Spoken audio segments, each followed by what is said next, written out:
Oh, you got somebody in there.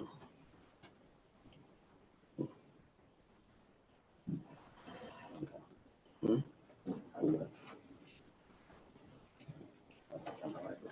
Oh, so we're live on YouTube. We're live on YouTube. Let me share this link. Share it. Facebook. Yeah, okay, share that one. So.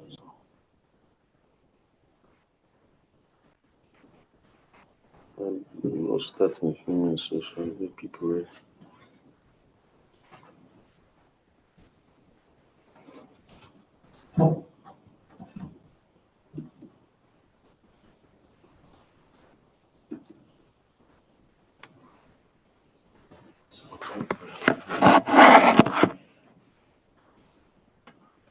I guess people wait on the road already. Oh, you go help me. I go follow.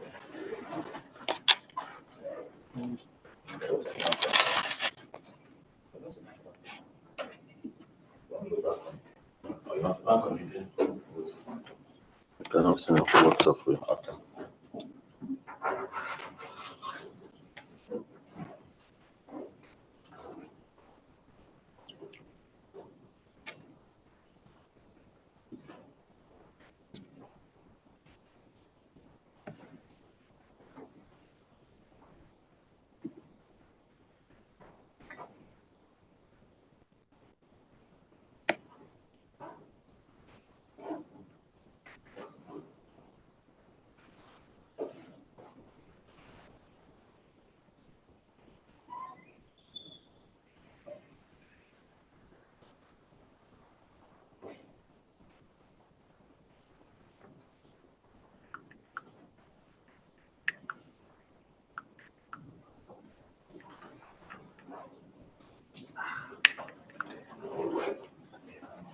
How are you? Good afternoon, now.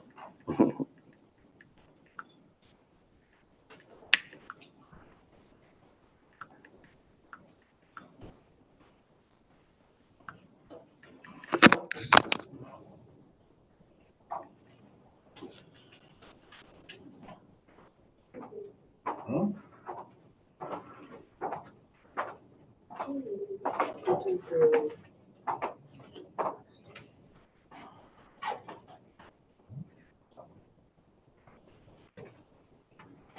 Hmm?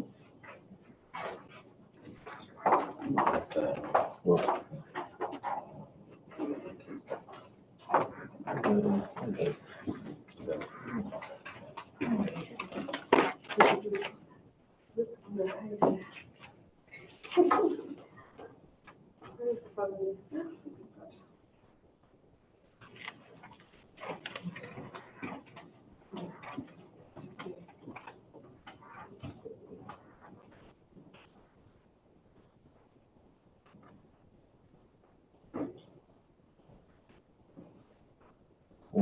Let's start.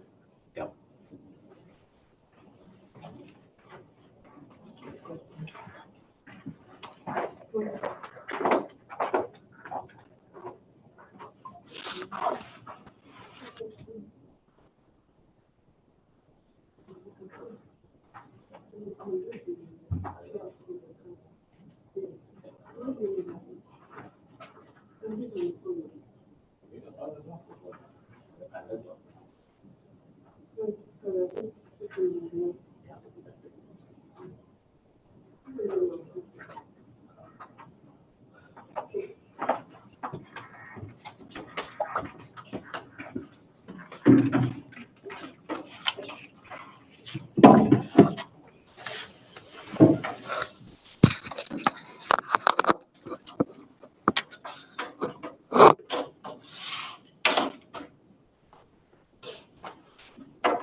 I could send you my own link as well.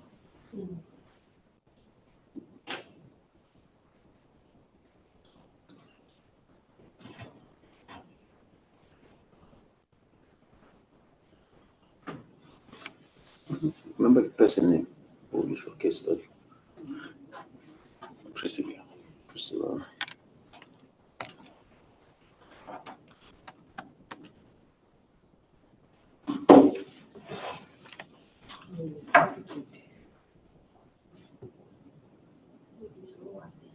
If you don't start with that, safe. Think. No, start with that. Yeah, I think so. I think that's better.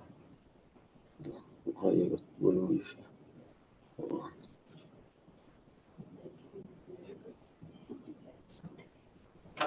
And because we are seeing them from the balcony, so we can go.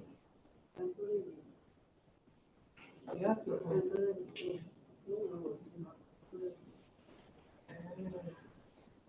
This one show. That's a good one. That's 11 months. It's not bad. Yeah, from 30 to 5. Mm.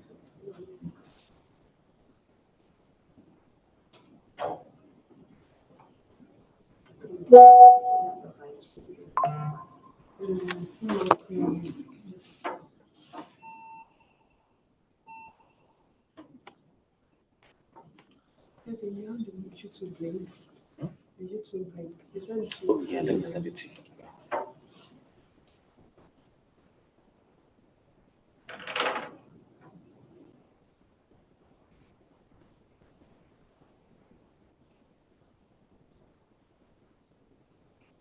So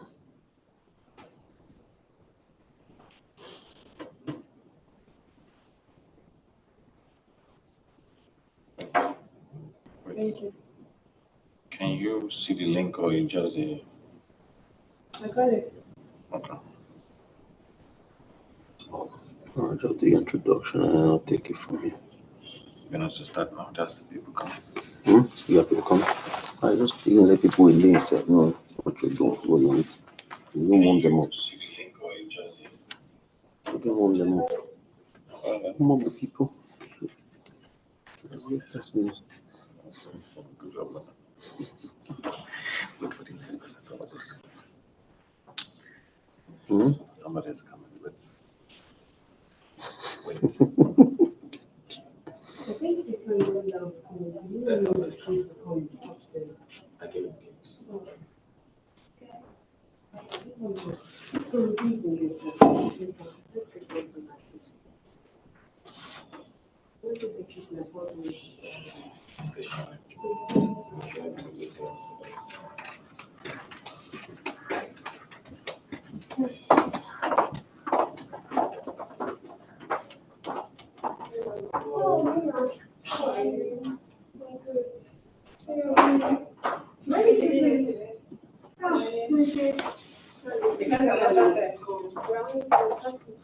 I just waiting for you people to get in. Are you okay?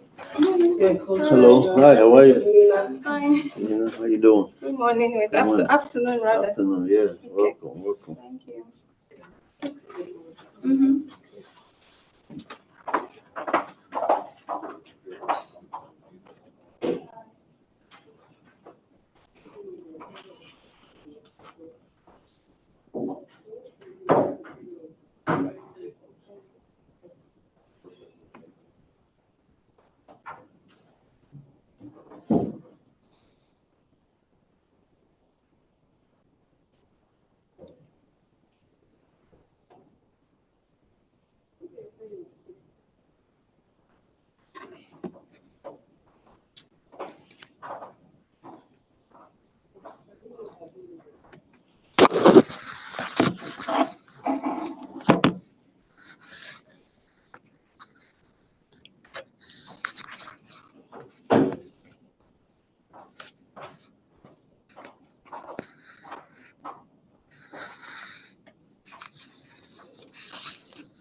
You don't want anything, snacks, drinks, anything.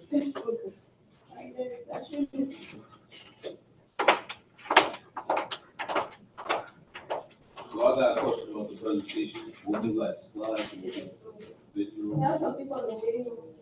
What did you say? I said, how's like the presentation style? Oh, yeah, you're cool. We're live. So you can ask questions, you know. I think, you know, to open it up.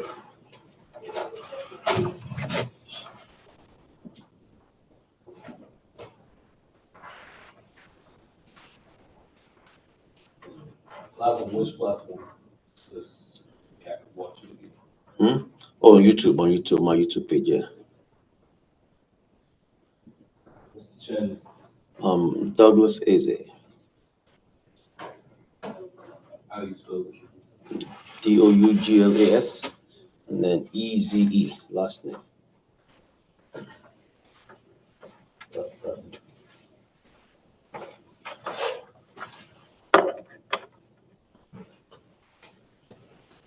Yeah, what's your name again? What's Kwame? K-W. Are you from Ghana? Oh, okay. That's good. Where in Ghana? Accra.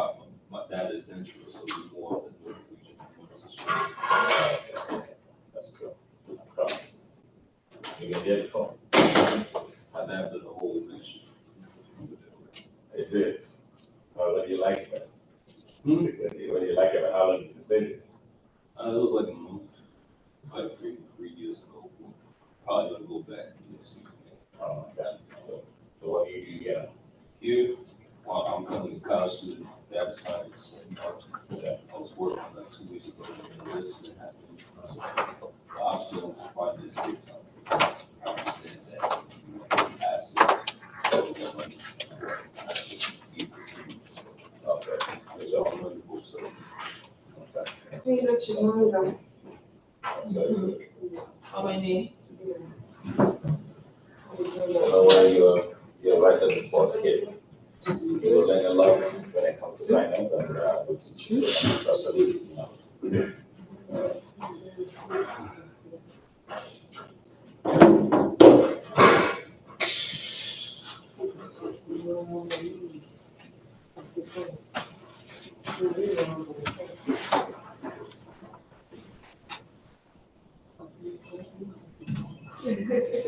It's ready.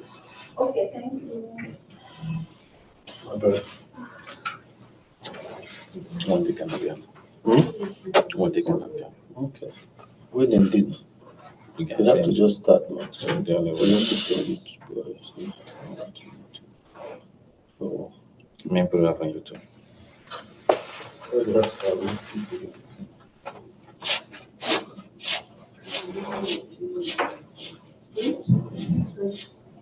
What is this like? YouTube? Yes. What do you think of this?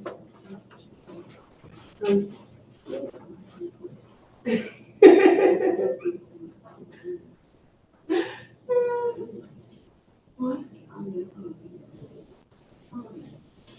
Actually, the first one I did this.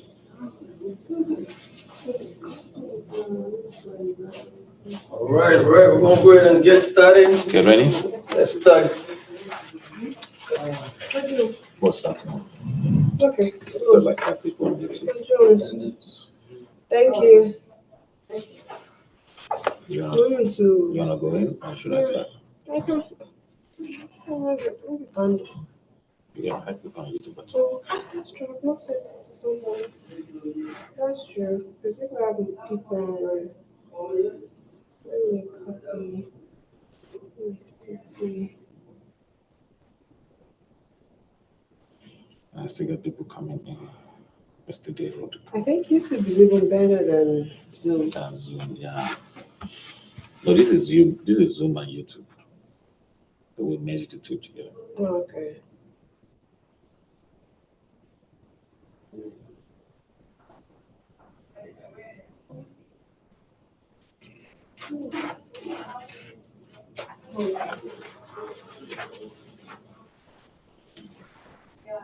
Still got people coming. Hmm? Still got people coming. Yeah. I don't know. You want us to start? Well, we're going to start I think we first. should wait till like Let's wait. 1:30. Let's wait for the people to come. I think 1:30. I think 1:30.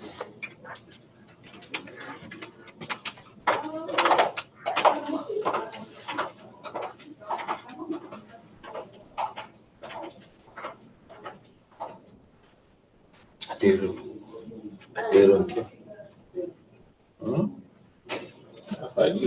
You just run away from us.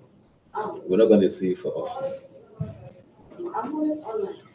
I know, I can see you The on that. problem is the time we are doing it, I can't really show you. I didn't use the one for okay.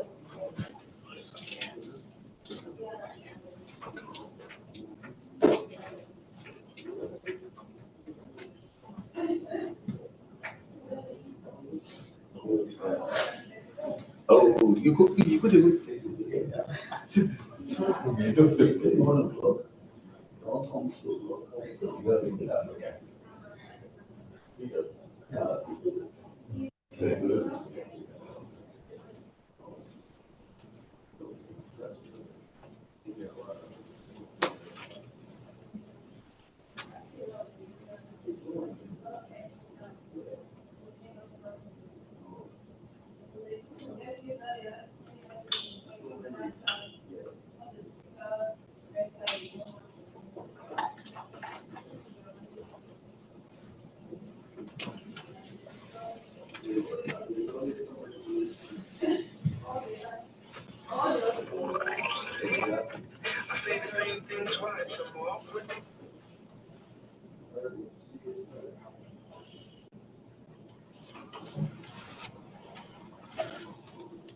Alright, we have come on, pull up. We need to go ahead and start. Piotr, start. Greet people.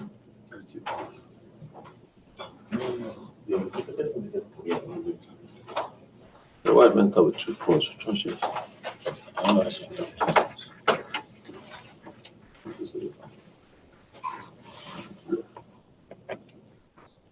You didn't greet people now. I don't greet people. Have you checked on your phone? We'll give them small time when they come first, then we'll do it. Okay. Yeah, we don't want to do it I now. don't tell you now. Tell people what time you're gonna start, so they know. Announce it. Okay, just sorry, we had a little bit of a small delay, but we will start at 1:30. We're still waiting for some couple of, so African time, but. There's no African time. Have the African time. Yeah, okay. And we actually appreciate the presence here. Thank you so much for being here.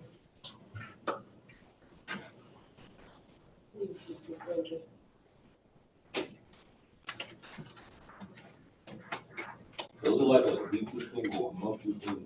How is it? One thing. Yeah. But then we have Sunday webinars as well. This one's kind of delayed. So it's like the first of every month or just So we always update when we do it. Yeah. So we will update you and tell you when the next one will be.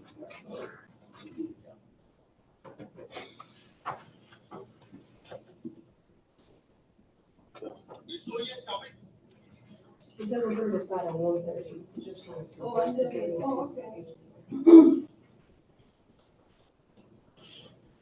They can be shocked.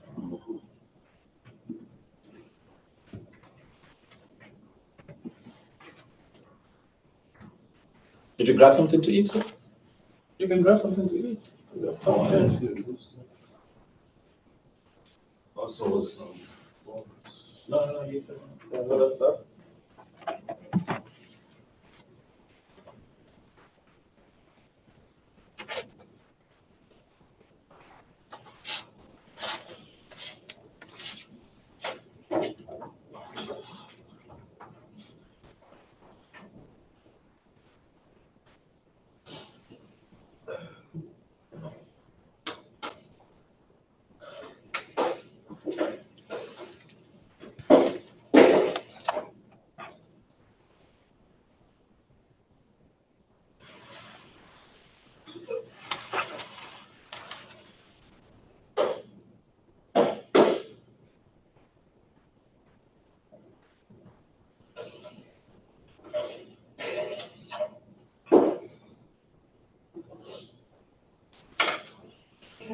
He said, let's figure out something. Maybe we should just be very light music. Okay. Yeah. I think that's good.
I'm part of TLG Life, TLG Group, True Legacy Life Group.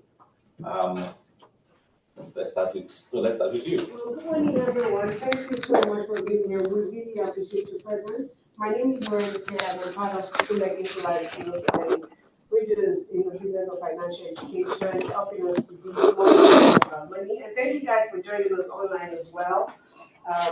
We know it's going to be really worth your time. And today we also have our coach, Douglas Eze, who is going to come in shortly. He's going to be our trainer for today. So yeah, let's get into knowing each other. I know some people already, but let's just Yeah, so this is more like interactions before the other people come in. So I don't mind. I don't know. Let's start with on my far left. Oh, I did. Okay, let's start with that. She's part of us, but she can also, yeah. You can also tell us your name. My name is Adelu Pepini. So I'm part of TLG. Just like my sister said, so I use financial education. Trying to let our community know that there are so many things that we can do with our money. Apart from O and B. So we can build what's not there. Thank you. thank you. Hello, everybody. My name is Belinda, friends of Morality. Oh, They okay. invited me here. I'm a clinical assistant. And Oh, I'm so glad to be part of you guys. fantastic. Thank you so much. Okay, hi everyone. My name is Funke. This is my mom. I got invited through Reggae as well. I'm an IT project manager, and I'm happy to be here. Even though it's going to be for a short period of time. But happy to be here. All right. Good afternoon. Oh, no, sorry. Yeah, Mama first. It's Mama first. I'm Mrs. Fadams Elijah from Nigeria. Okay. That's my daughter. Oh, I'm a fantastic. retiring and a businesswoman. Oh, And a member of the Consul Court of Appeal. Oh, thank you. Wow, thank you so much. Good afternoon, guys. My name is Kwame. Probably the baby over here. I came for the first time for Eventbrite. I'm currently a student at UND, so for the study data science, and I plan to get to know all you guys and pick your guys' brains. Hi everyone, I'm Nina. You invited me, and I'm a project manager. Oh, okay. Thank you so much, Lena. You're welcome. Hi everyone, I'm Victor. I'm here from Kevin. Practically a way to try and understand ways in which I can improve financially procurement manager. And like you, I'm not going to be staying too long because I have a function today. Thank you all. Okay. All right. So you can bring it.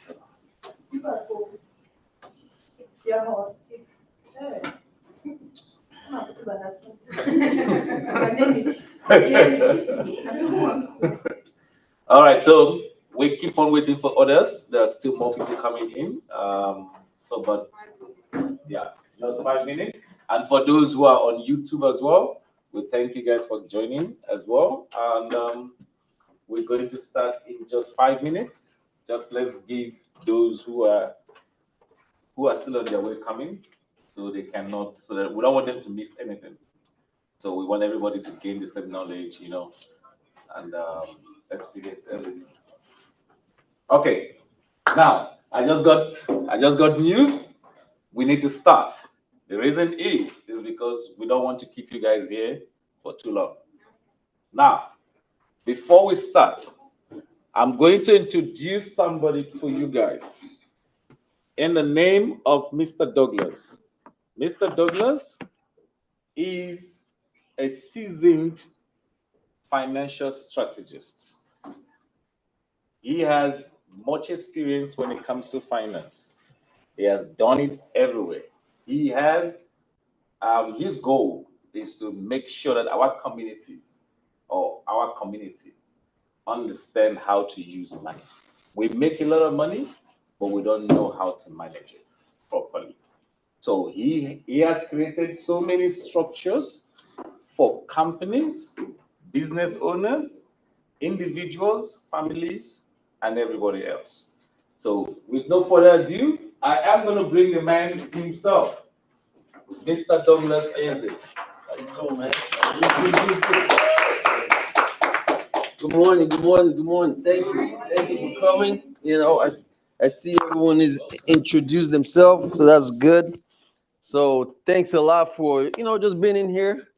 And we're gonna be streaming right on the screen so you'll be able to see exactly what we're doing. So makes sense. I'll be able to walk around. Hopefully my computer will last, the battery will last for a minute and allow us to do what we do. So thanks for coming. I know a lot of you came from different places and some of you online. So let me just jump right in. One thing that I like to show first is the American system. And let me share my screen so you all could see it. And for those of you online, let me get Kevin to monitor my cell phone. Here you go. So you'll be able to, they're going to be chatting if they have questions, so you can answer the questions. Let me show you. Hold on a second. We're we're streaming online because the world is smaller today. So you could, so everybody could be a part of this, right? Because we can't keep the knowledge. We can't be stingy with the knowledge, let me share my screen so you all could see exactly what I'm going to be showing. We're here. So here's the deal, right? So many people are in so much debt. You'll see that, right? Because the way the American system is structured is designed for folks to be in debt. Where so many of us are what they call consumers. We like to spend money. We like to enjoy our lifestyle. So when you understand that the U.S. household debt in America, over 44 million Americans hold a total of $1.4 trillion in debt. That's a lot of debt, folks. 1 trillion in credit card debt. It's like you're just working to pay bills, right? You're working to pay bills. I can see it from there, actually. This is perfect. All right, all right. So that's a lot. And then when we come to, mortgages, a lot of people fighting on social media when I talk about, mortgage is a fancy name for rent, right? People fight me because it's a loan. It's a loan to rent a house. That's what you're doing. But then they say, oh, I have equity. But look at that. 8.8 trillion in mortgage debt. And then car balances. 64 billion to $1.22 trillion in car loans. That's crazy, isn't it? Then when it comes to every one of us, American households, collectively, 13.15 trillion in debt. A lot. So when you look at the financial advisors, the life insurance agents, the attorneys, the CPAs, these are all professionals, right? So if all these professionals are so good, why is America so much in debt? Nobody ever asks that question. I started asking myself that question. I'm like, wait a minute, Douglas. If all these people we're supposed to be helping everybody to be debt-free. What's the problem? Well, you know why? Because they don't have the answer. They're in debt themselves. Financial advisors in debt, CPAs in debt, attorneys are in debt. I mean, how many people know lawyers, attorneys? Are they? Have you seen some of them in debt? A lot.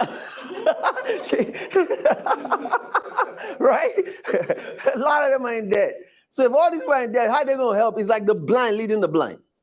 So I have to change that whole thing. I'm like, you know what, Douglas? I got to get out of this box. Because the only way you're going to grow your mindset, that's the first thing. We got to grow this.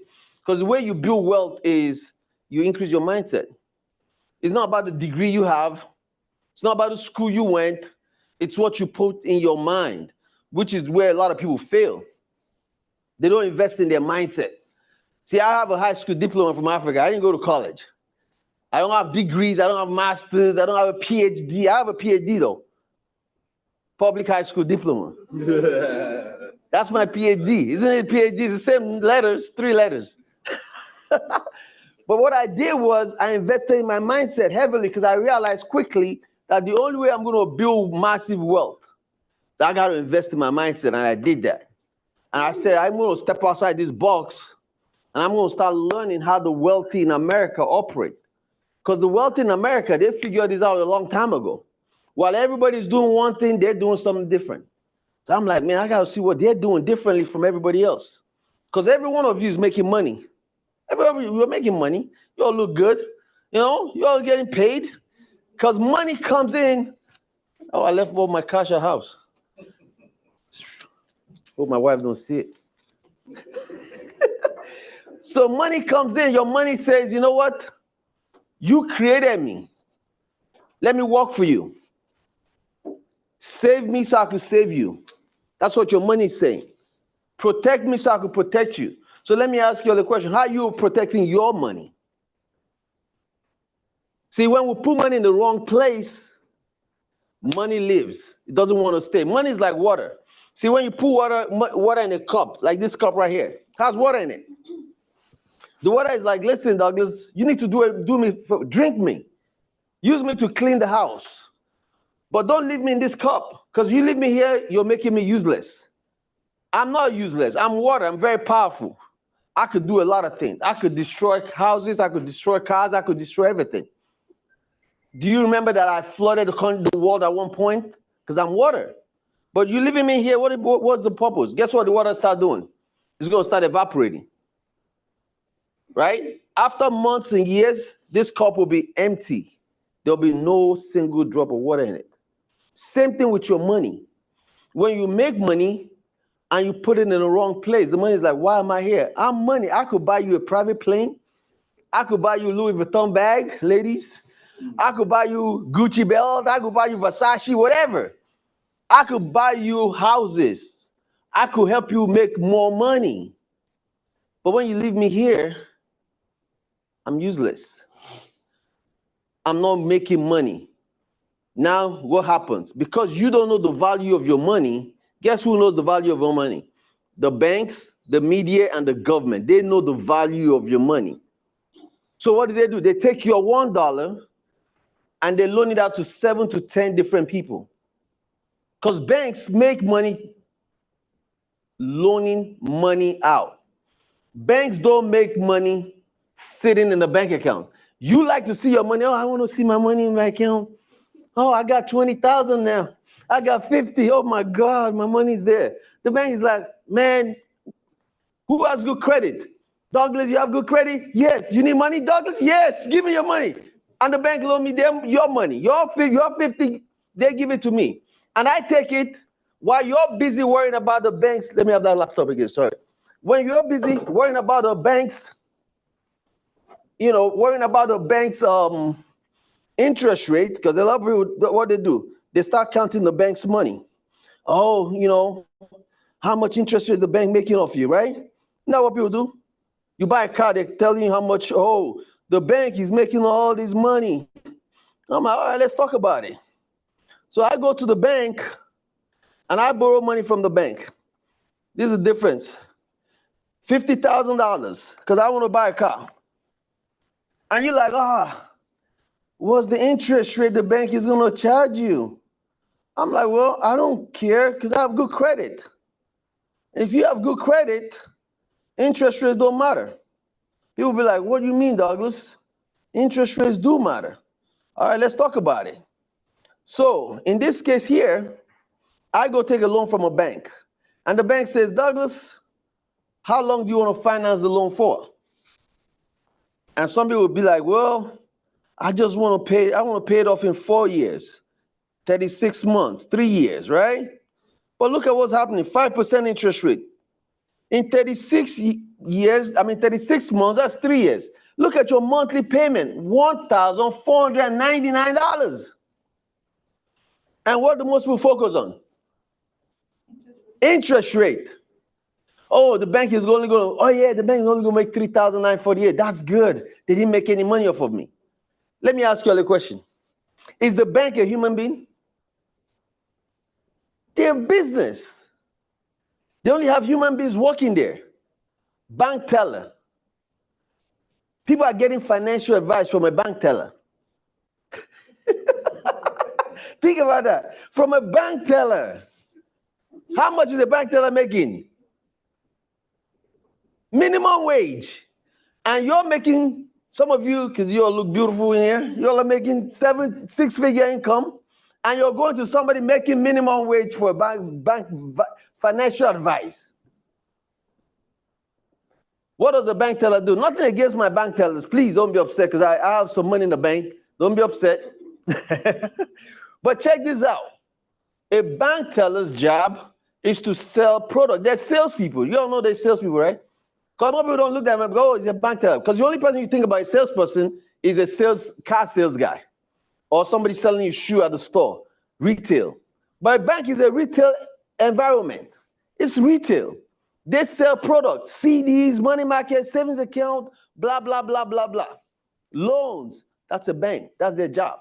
So when you go in, if I look, for me, I ask the bank, what is the highest loan you go give me? Term. How many years can I finance this $50,000 for? The bank said, well, you know, we got 4 years, we got 5 years, we got 72 months, that's 6 years. We got 84 months, that's 7 years. And we got 8 years, 92 months. Most people will never do that. How many of you will finance a car for 92 months? But then you finance a house for 30 years. It's the same loan. It's the same loan. But look at my monthly payment.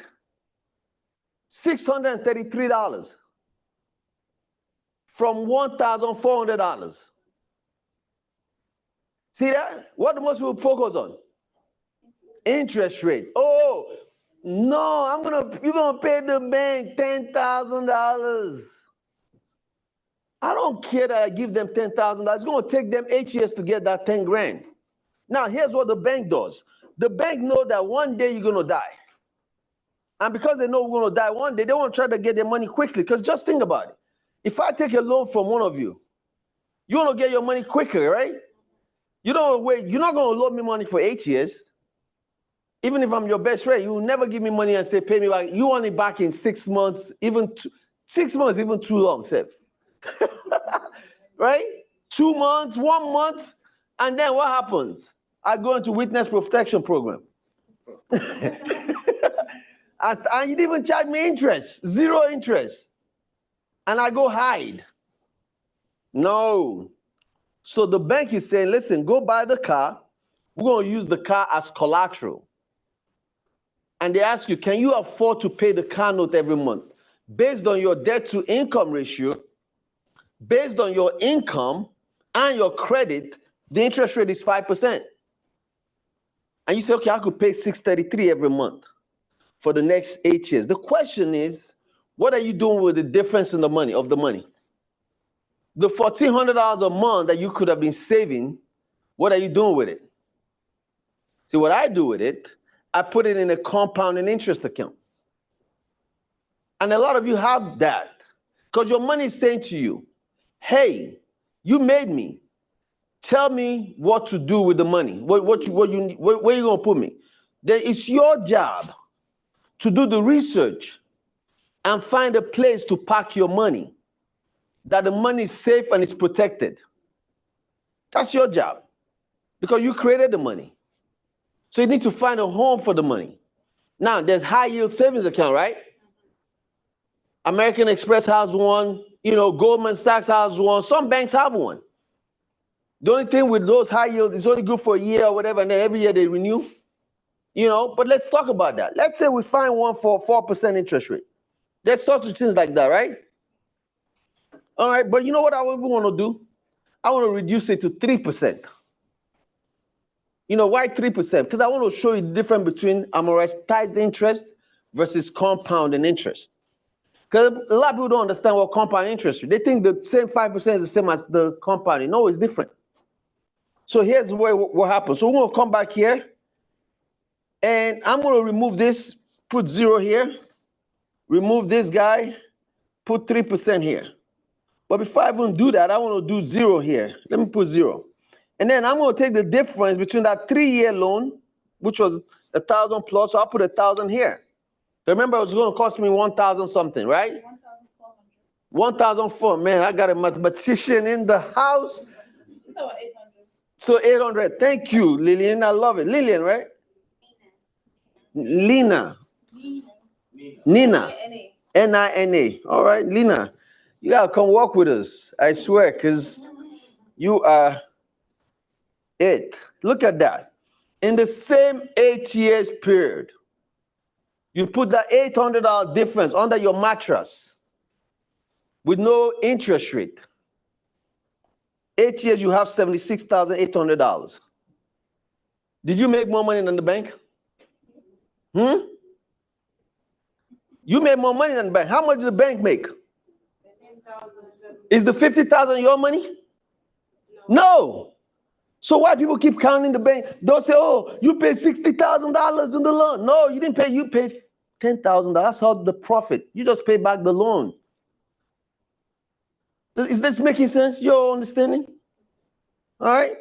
But if you took the difference and said, this is what I started doing, start saving the difference. $76,800. Now, this $800 is saying, Douglas, please, please, please.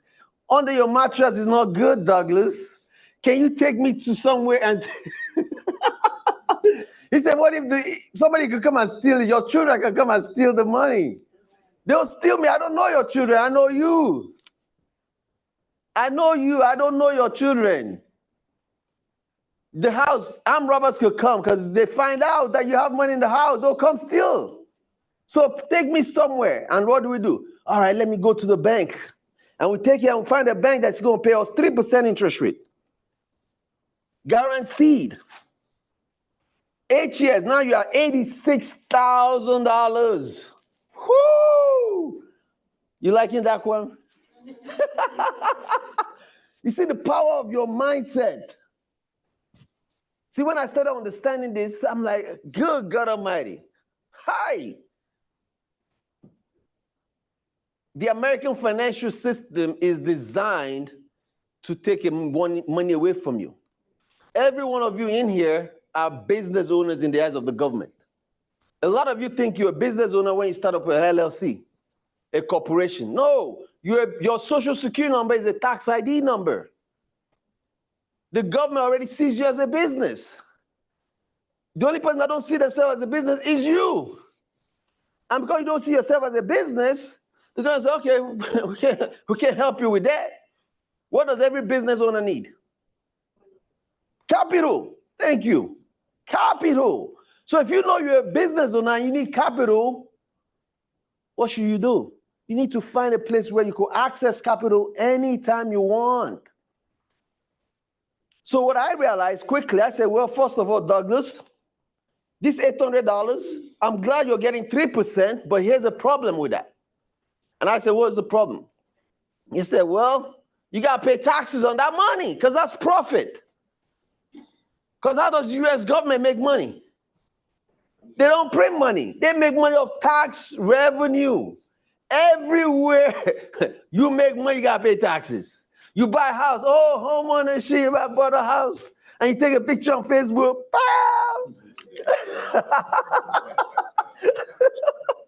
And your real estate salesperson, hey, here's the key. Hey, beautiful. They just bought a house. This is my client. Sold. And they go. Sold. Nothing against my realtors. But the problem is, they just sold the house for who? Who owns the house? The government. Because guess what you got to do after you bought the house? They didn't tell you this part. Because when you were renting, you didn't deal with property tax. You didn't deal with insurance. You didn't even know what that is. Your landlord will say, please put insurance, renter's insurance. That protects you in case the apartment burns down, right? They're begging you to put it. It's like $3. It's even very cheap. Very, very inexpensive. Some people don't want to put it. Now, some apartments make you put it now. But now when you buy a house, it's not even a conversation. The bank say you got to put homeowners insurance on that house in case the house burns down. The government say, well, if that's your business, it doesn't concern us. You're going to pay us property tax. Even if your house burns down, you're going to still pay property tax. Woo! Even if the house burns down, you still got to pay the mortgage every month because the loan is on your name, your social security number. That means you're still in debt. If the house burns down, you still got to pay the mortgage. Do you all know that? Most people don't know that, and they're buying. See, your money said, please do the research. Before you put me anywhere, do the research. Because if you don't do the research, Douglas, I'm going to go somewhere else because you need to be protecting me so I could protect you. Woo! You like that? Protect me so I could protect you.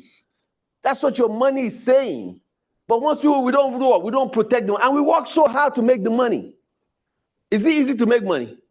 I know you all watch social media and some people come out and say, I flip property. Yeah, I just flip somebody property. I'm going to come buy my course.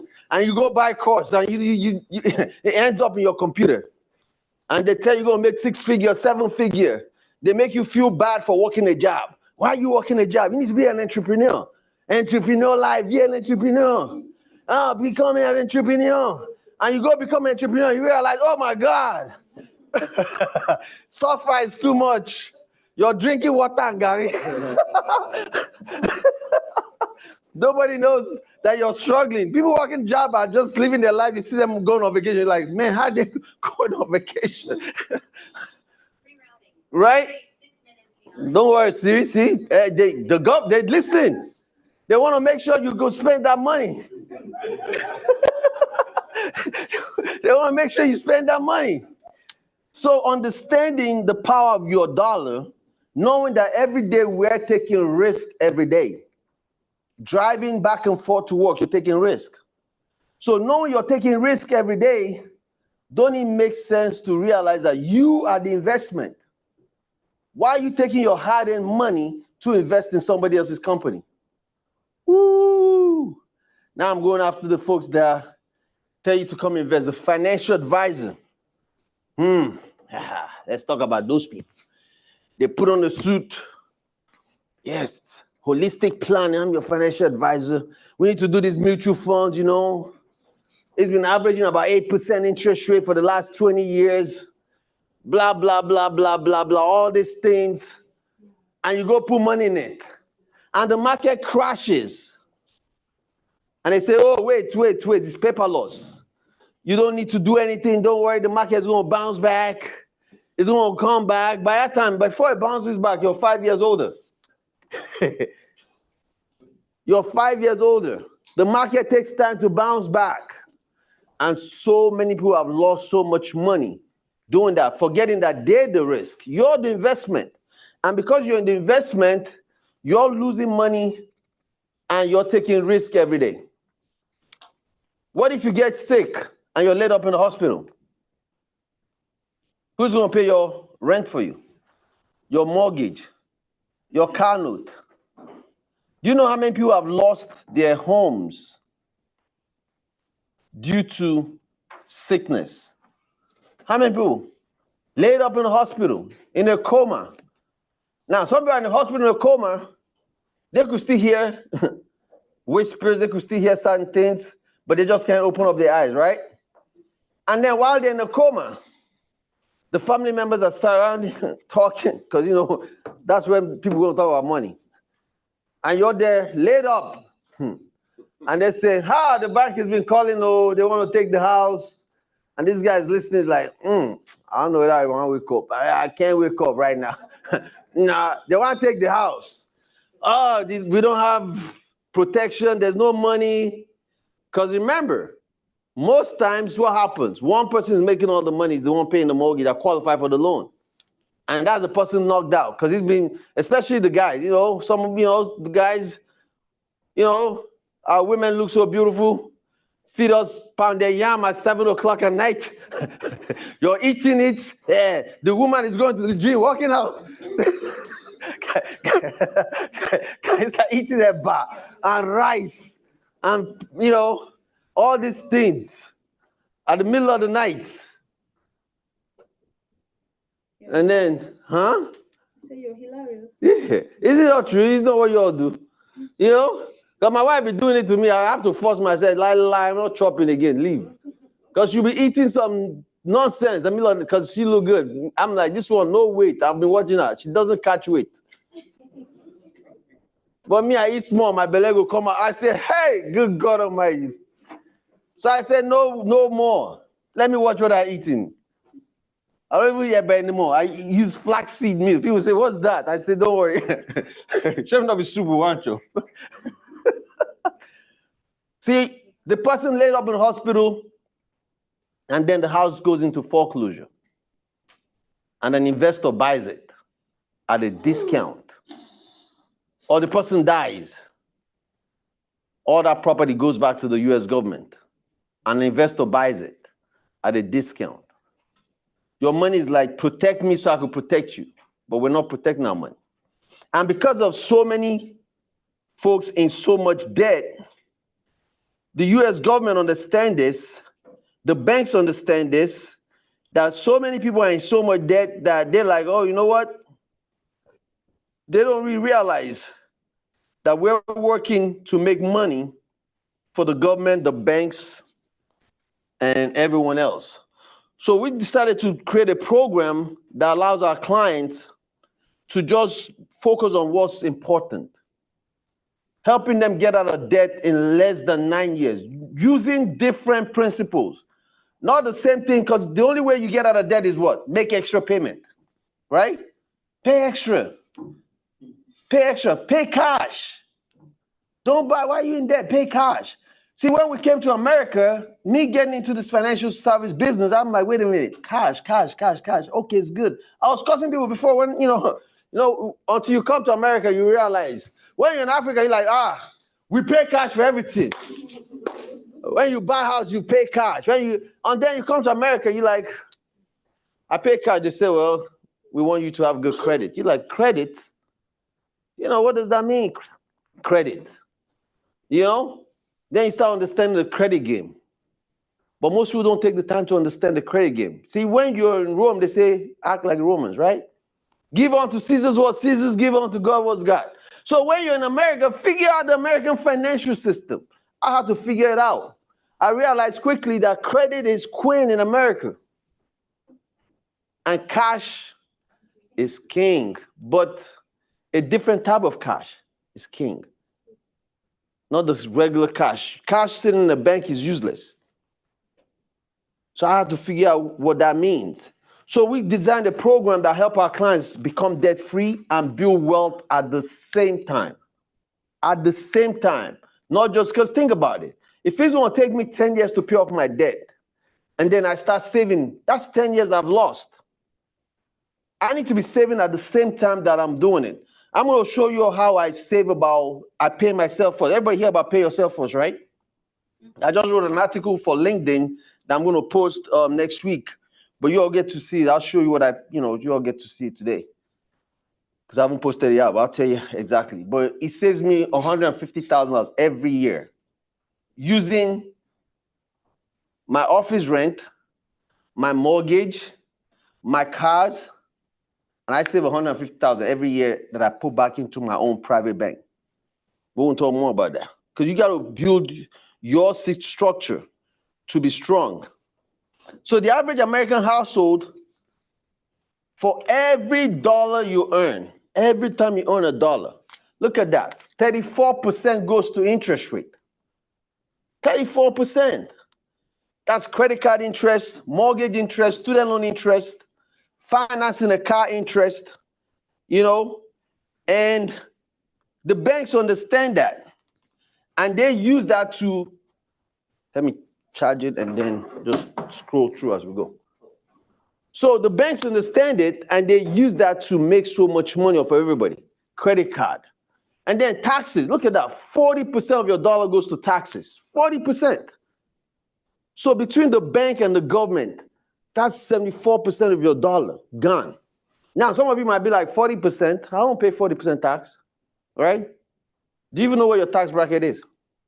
Who knows? Do you know yours? What's yours? Between 30. 30%? Oh, she's a rich girl right there. Rich woman. Hey! Love it. 30%, that's good. That's your percentage that the government owns of because they're your business partner. You've never looked at the government as your business partner, have you? See? So when they take 30% of your paycheck right away, guess what happens to the rest of the money? When you go to the gas station, you pay taxes. That's another money left. You get home, you pay utility tax, food tax, water tax, clothes tax. You go buy this beautiful bag, tax. So that's what I mean. Because we don't count all the only tax we count is what? Income tax. But we don't count all the other tax that comes out of our pocket. So in your case, you might be at 50%. But don't worry. You're in the right room today. Because I'm going to show you how to protect and minimize it. Because that's what I do. Most people don't realize. They think they see me on social media. They're like, oh, you know, it talks about insurance all the time. No, I'm a wealth specialist. There's a difference. I'm not your financial advisor. There's a big difference between a financial advisor and a wealth specialist. You know the difference? You know a primary care doctor, right? That's a financial advisor. You know a specialist, right? That's different, right? Specialists, they don't even advertise. They get referrals. And their price is a little bit higher. But they get the job done. They get the job done. Right? So when you look at the second screen, what we do is the first thing I focus on is help you minimize the amount of interest you're paying. Minimize the amount of interest you're paying. From 34%, 22%, or even get rid of it to zero. To zero. Because how do we do that? Because we get you to be debt free. Because once I get you debt free, guess what? You can save more money. See, when you have money, you have confidence. Nobody can push you. Why do you think they keep messing with black folks and Latino folks in America? Every time they talk immigration, the face they show, black face, Latino. They don't show Chinese face, Japanese face, United Kingdom people face. Am I lying? They show black and white and Latino. Because those are the two communities, first of all, make a lot of money, work hard, but have no money.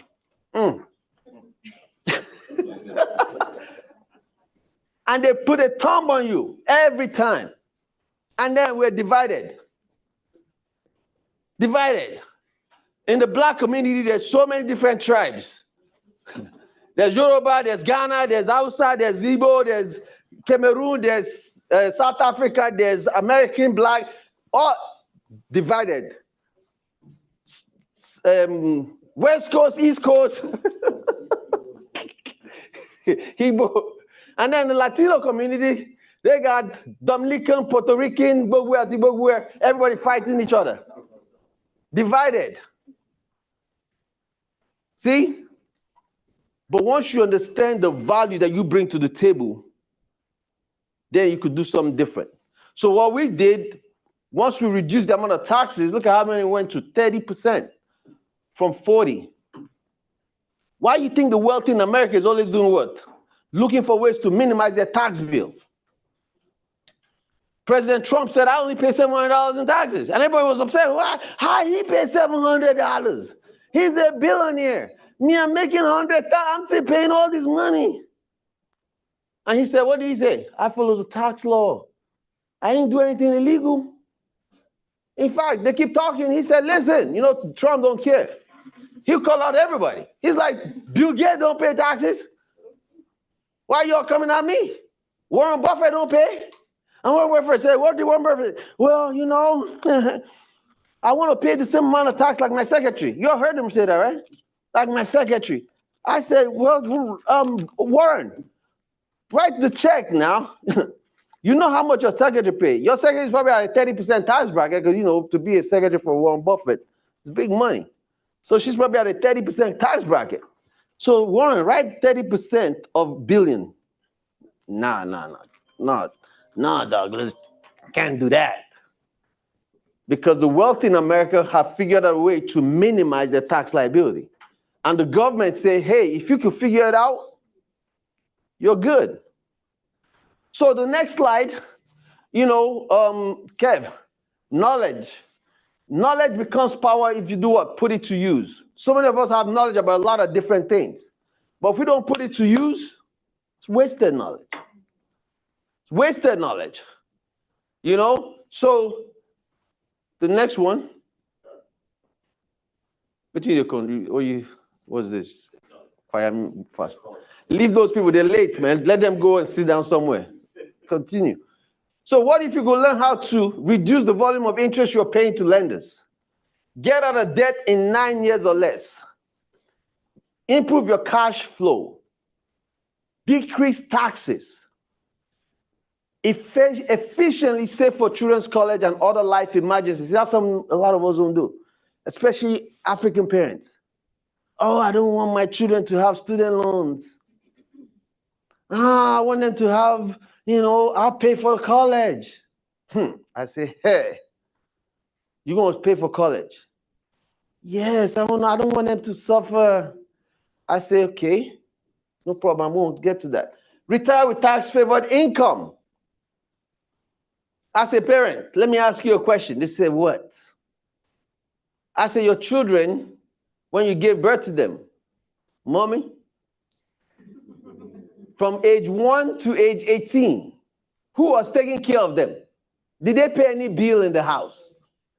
How much have you invested from when they were a baby, when they were using this thing, they destroy, they destroy house, the diaper you bought, the baby formula you bought, all these things. And then as they get older, all the investment you pour in them, that's investment, right? What is their job all those years? Their job is to get, especially in America. Now, in Africa is different because that's a totally different animal. But we're here. There's millions and billions of dollars untapped every year in America. They have financial aid. They have scholarship. They have this. They have student loans. Oh, I don't want them to get student loans. Okay, let them get scholarship. Oh, they didn't do that well to get scholarship. So for 18 years, what did they do? They were just hanging out of the house, eating your food for free. Now you have 4 more years. That's it though, 4 years. Now you're going to go deplete your savings. Get 2-3 jobs to pay for them to go to college. In the meantime, you don't have any money saved for retirement. Oh, don't worry, they're going to become doctor and they'll take care of me. Hey! Hey, Bose! Wahala! Yeah. I said, please, don't feel guilty. They could get student loans. Because you have loan for your house, don't you? That house that they live in, are they helping you pay the mortgage? They come live for free. Yeah, I'm looking at all my grown children and say, parent, they look at me like, what? Did we buy the house? I said, can you help me pay for the guy that's cutting the grass? Yes. What was that? Please, tell me, pick up. Tell them on the thing now. Why are you coming and showing me the things? Call her on the phone and tell her what to do. Oh, okay. I'm doing presentation. See? Now what? Tell her God, nothing is as urgent. God will handle everything. I'm doing God's work right now. I'm educating our people. Whatever can wait. She can handle it. She's my second command. All right. So, next one. That's your phone. I go through one. The total. Oh, this guy has been waiting. All right. The total asset at age 65 that passes through our hands, $2 million. That's how much is going to pass through our hands. And $60,000 is what we have for retirement. You know that's that 3% that people save. That 3%. That's crazy. So let me click the next one. Step 2, cash flow. When you track your money, you control it. When you track your money, you control it. Because a lot of times, our money is leaving our hands fast. You want to come? Is it important? Yeah. All right. You could come take over. You know what to do. All right. Let me talk to my. Where's my phone? It's over there. All right. So before it comes back, I'm gonna take over. Hey. Okay. All right. Tell me his number. Okay. All right. Let me call him. So what does it mean? So imagine if I have, make an example, you have your money, you get paid every month. And you don't even know where the money goes. For instance, you go all the way to Walmart and you're supposed to spend $200, but you end up spending 400 or 600. You're not able to track where your money is going to. You cannot track exactly how much you spend monthly. So we partner with this company called Cube Money. So what Cube Money does is it's at Cube Money. Cube Money works like a Rocket Money. So I know many of us know what Rocket Money is, right? So Rocket Money, so Cube Money, when you register, they give you a card, just like this. So what it does is from your checking account, you transfer money into the card. So let's make you want to spend 500 this month, or when you go to Walmart, you only want to spend $100. When you transfer $100 in here, means that you're not going to go above what you plan to spend. Cube Money does track all the expense that you do, also with your subscriptions. Also with your subscriptions, like for those who subscribe to Netflix, all of this whole streaming giant that we don't even know, sometimes we forget. So what it does, Who is the biggest one? thank you. So what this does is it controls it. So you can cancel it anytime. You can know, okay, I don't need this. Why am I paying for this? Because those small money, those $8, $10, whatever, it's a lot of money at the end of the month if you don't know. So what this does is it helps you, it controls it, so you control your spending. So I know I only want to spend $2,000 this month. $2,000 is what I'm going to spend. I'm not going to go above $2,000. If you want to spend on a credit card, fine, it's cool. So you get a point. But what we do with this is cash. So this is like you controlling your liquidity because you don't want to go above your liquidity. Yeah, that's something. If you wanted to spend on a credit card, that's fine. You can spend on a credit card. Would this allow you to pay the card? No, so this one only works with cash. Yeah. Yeah. So we'll move to the next one. So like we said, let's look at bank. Many of us don't know that bank is a business. We think bank is a building. No, they are a business. Well, one thing that bank does is they do loan money. They don't print money. They don't make money anywhere. What their job is to loan you money and collect money on interest. So let's look, for example, now. You took your own $10,000 and you took it to the bank and you put it inside the bank. You did not do any credit check. You did not do any appraisal or whatever. You took your own money and you transferred it into the bank account. The bank gives you, this is generous, 1%. But we all know sometimes it's all 0.25%. That's what you get from the bank. Then you walk back into the same bank and you say, I want you to borrow me 10,000. Guess what will happen? They will ask you for all those, your credit score, your appraisal, all of this whole stuff, and see the interest they charge on the same 10,000 you gave to them. So the business of the bank is to loan money and collect money on interest. That is their job. So the same 10,000, they loan it to this person and they collect 24%. They collect 18%, 5%, 29%, thereabout. So based on what? Their credit score. So we'll go to the next one. Now, step 3 is debt. Minimize debt to create additional wealth. So let's look at it this way.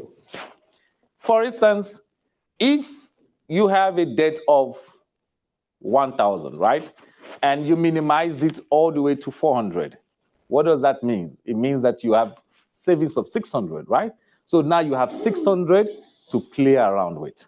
So our job here is to show you how you can minimize this debt all the debt you have, minimize them, so you can have additional money for yourself.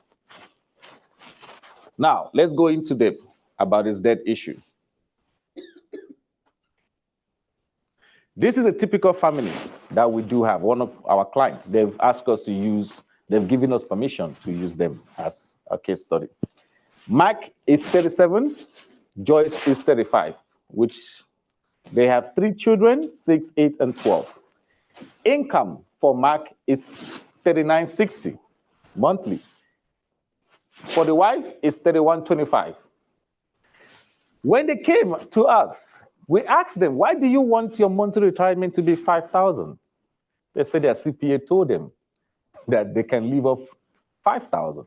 Please tell me, in this time that we live in, can $5,000 do you anything? But you earn $7,000 plus, but you want to live off of $5,000. So where is the $2,000 going to? So we asked them what's the areas of interest. They say they want to retire, they want to increase their retirement savings, reduce their debts, get spending into control, what everybody wants that. College planning, like what he was saying about the college, for those who are going to, for the kids who are going to college, if we want to plan for them. Because if you look over here, they don't have any college plan for their kids. Increase their savings, very important. Then when we look into their real debt, let's go right to the next slide. We saw they have Bank of America emergency savings, $6,000 in there, doing nothing. You see, they contribute $25 in it, and they're only getting 0.25% out of it. In Fidelity 401k, that's another conversation. I'm going to get into that. They had $36,500, $300 contribution on a 5% interest on the 401k. Everybody get 401k. But we're going to get into that very soon. On their debt side, they have Visa, Master, credit card, furniture, auto, mortgage. Look at all the percentage that they're paying. Many people don't understand. They don't even know how much percent they are spending when it comes to all this debt. The balance that they owe and the payment that they're paying right in. A total of $2,177 is going right to the debt. So if you look here, they owe $180,000. That is what they felt that they owe. But when we put the interest rate together, the interest rate and the balance of what they owe, you see they owe $380,000. So when you owe something, let's say for instance, when somebody come and say, I have a mortgage, I have a car note, I have all of this stuff. They only calculate how much they bought it for. They don't calculate the interest. So you see the difference.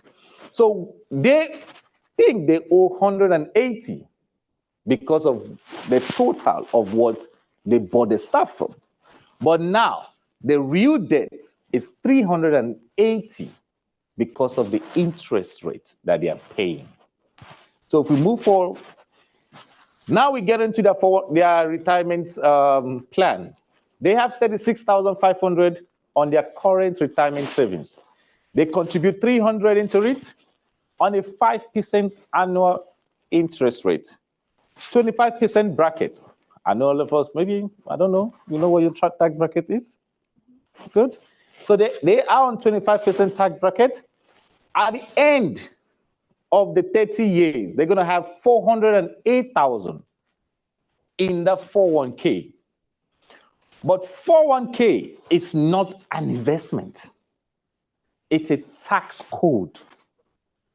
If you work, let's say for instance, you work in a healthcare, the government knows you're going to have what we call 403b. That is a tax code. If you work in a regular company, you have 401k. If you're a police officer, if you're whatever, you get TSP, you get all of this stuff, 457. So, but now, this is not the case. All of this whole retirement thing that they say it's retirement, it's tax deferred account. You pay your tax now, but you take out $10,000 and say, I want to keep $10,000 on my 401k. Now, remember, you didn't pay tax on that 10,000. When you grew that 10,000 to, you do all the market loss, do all of this stuff, go through all those, those things that happened. 408,000 is there. The government now comes and say, okay, you've managed to grow 408,000. I'm going to take 25%. They did not do anything. They take 25% out of the 408,000, and you're left with only 306,000. Is that savings? You just made money for somebody else. You worked hard, contributed those money for somebody else. When they came to us, we were able to free them from their lenders, from all those people that they owe, within 7.8 years, save them interest of 122,739 from that 308,000, 80,000 that they owe, that they didn't know. They thought they owe 80,000. Then we freed up that 2,177 that they were paying to those lenders. Now they have that money in their pocket. And we saved them. This thing go out. And we saved them in 30 years. Remember, in 30 years, they only had 306,000. But we were able to save them in 30 years, 1.4 million, 1,004,000. From 300 to 1 million. Please tell me, which one is better? Tax free. They're not going to pay a single tax on this money. So let's go to the next one. So if you look, this is their current plan, and this is the plan that we were able to get for them. The current plan, everybody, you keep selling, 401k, you know what? I tell them it's not an investment. You are in the market, first of all. You are taking the risk. You are throwing money into something that will not be beneficial for you, because at the end of the day, remember, the government can never die. Never. You as a human being, you will get to a point where you will not be able to work. Now you depend on what? That 401k. When you start to draw income out of it, the government will do what? Collect taxes on it. So with this money, they don't have to pay one single tax. They collect all this money just as it is. Let's go to the next one. Taxes. That's the big elephant. The less you pay, the more you keep. I remembered where he was saying, Douglas said something. He said, Trump only pays 700. Why do you think he does that? He pays less, but he keeps a whole big chunk. So we teach you the same strategy, that here on your taxes, we're able to teach you strategies where you can pay less and keep more. If I show you how to pay less on your taxes, are you not going to be, I promise you, if I say, every day if you see me, you next thing you say, man, thank you so much, because now I have so much money to do what? Thank you. Let's go to the next one. Question for everybody here. Do you think taxes are going to be higher or lower in the future? Then is postponing taxes the best idea? You don't know. It's going to be higher. It's always going to be higher. So the tax of 5 years ago is not the same tax now.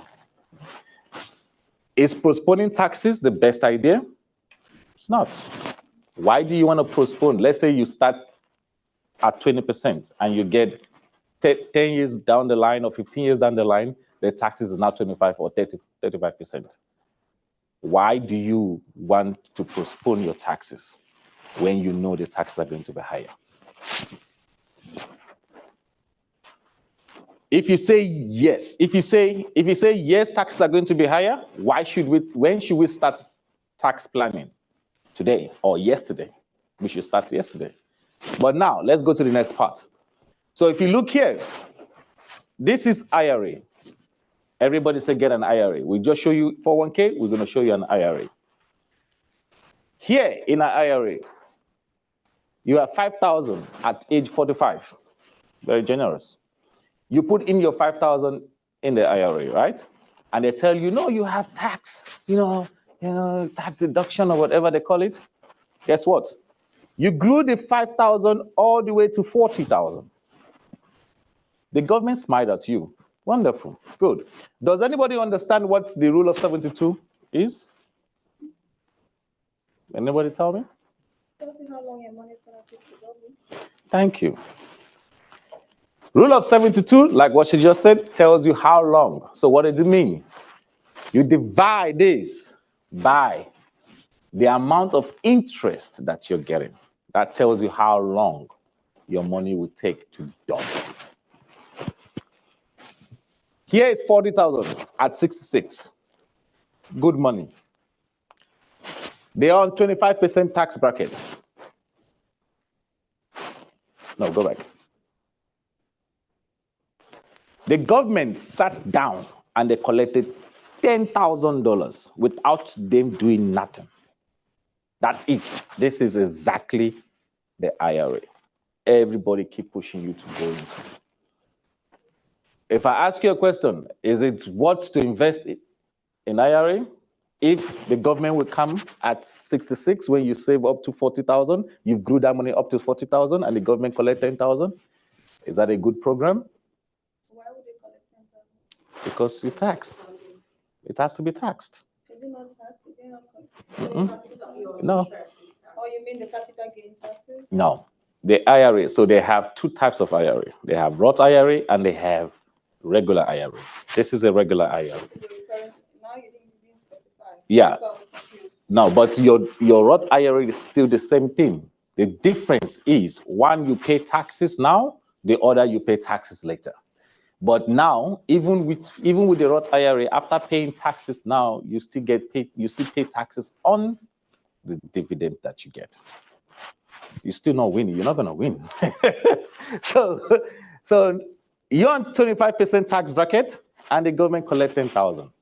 You're still not winning because they will still collect from you. So let's go to the next one. I have a business proposal for you, just like your 401k and every other thing. You front all the money, which is what every one of us do.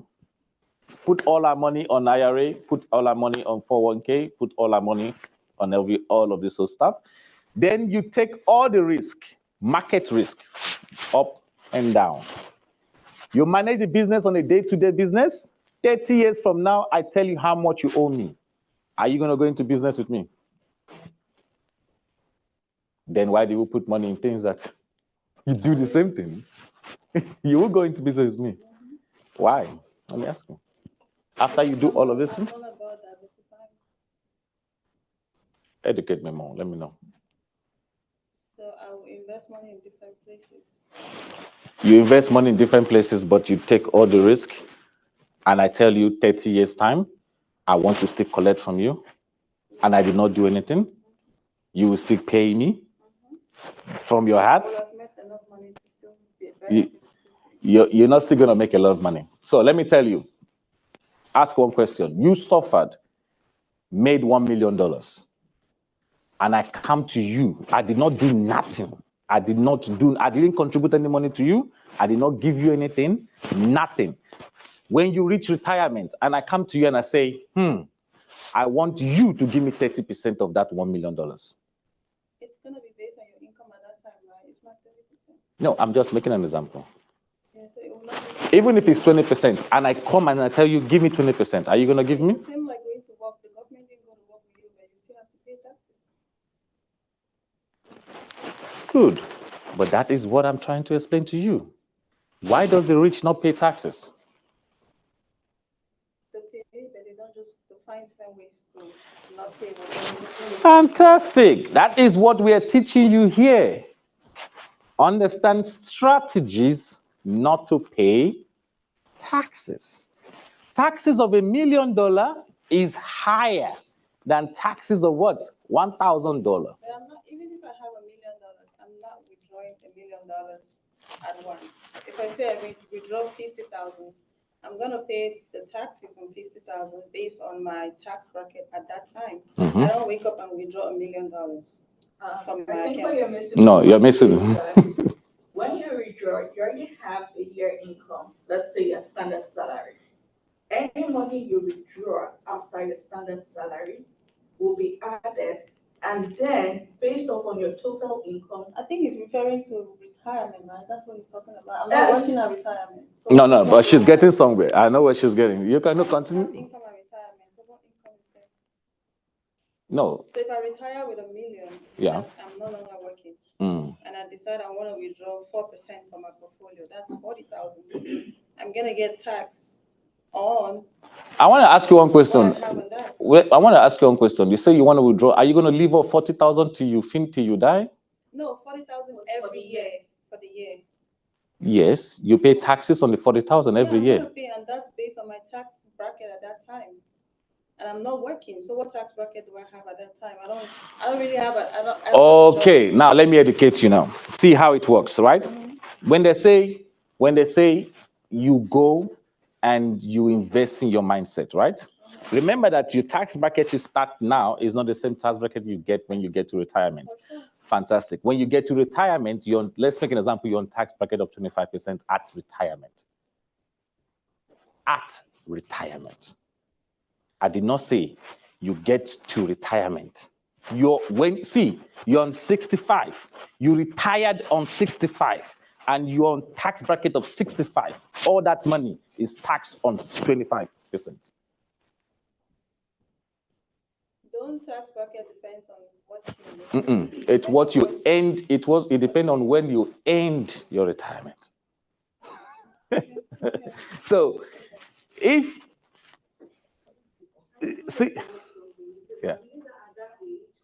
A lot of people probably have paid off their house. You don't have depreciation. You don't have any depreciation. Yeah. All of that still adds up to how you get taxed at that time.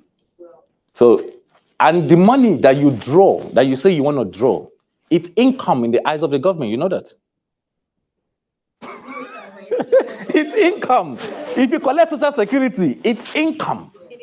If you collect your money from whatever, it's income. But I'm showing you strategy where that money that you draw out, 1 million, you draw out, it's not seen as an income. But you don't get tax on it. If you draw money from IRA, 401k, all of this, so it's income.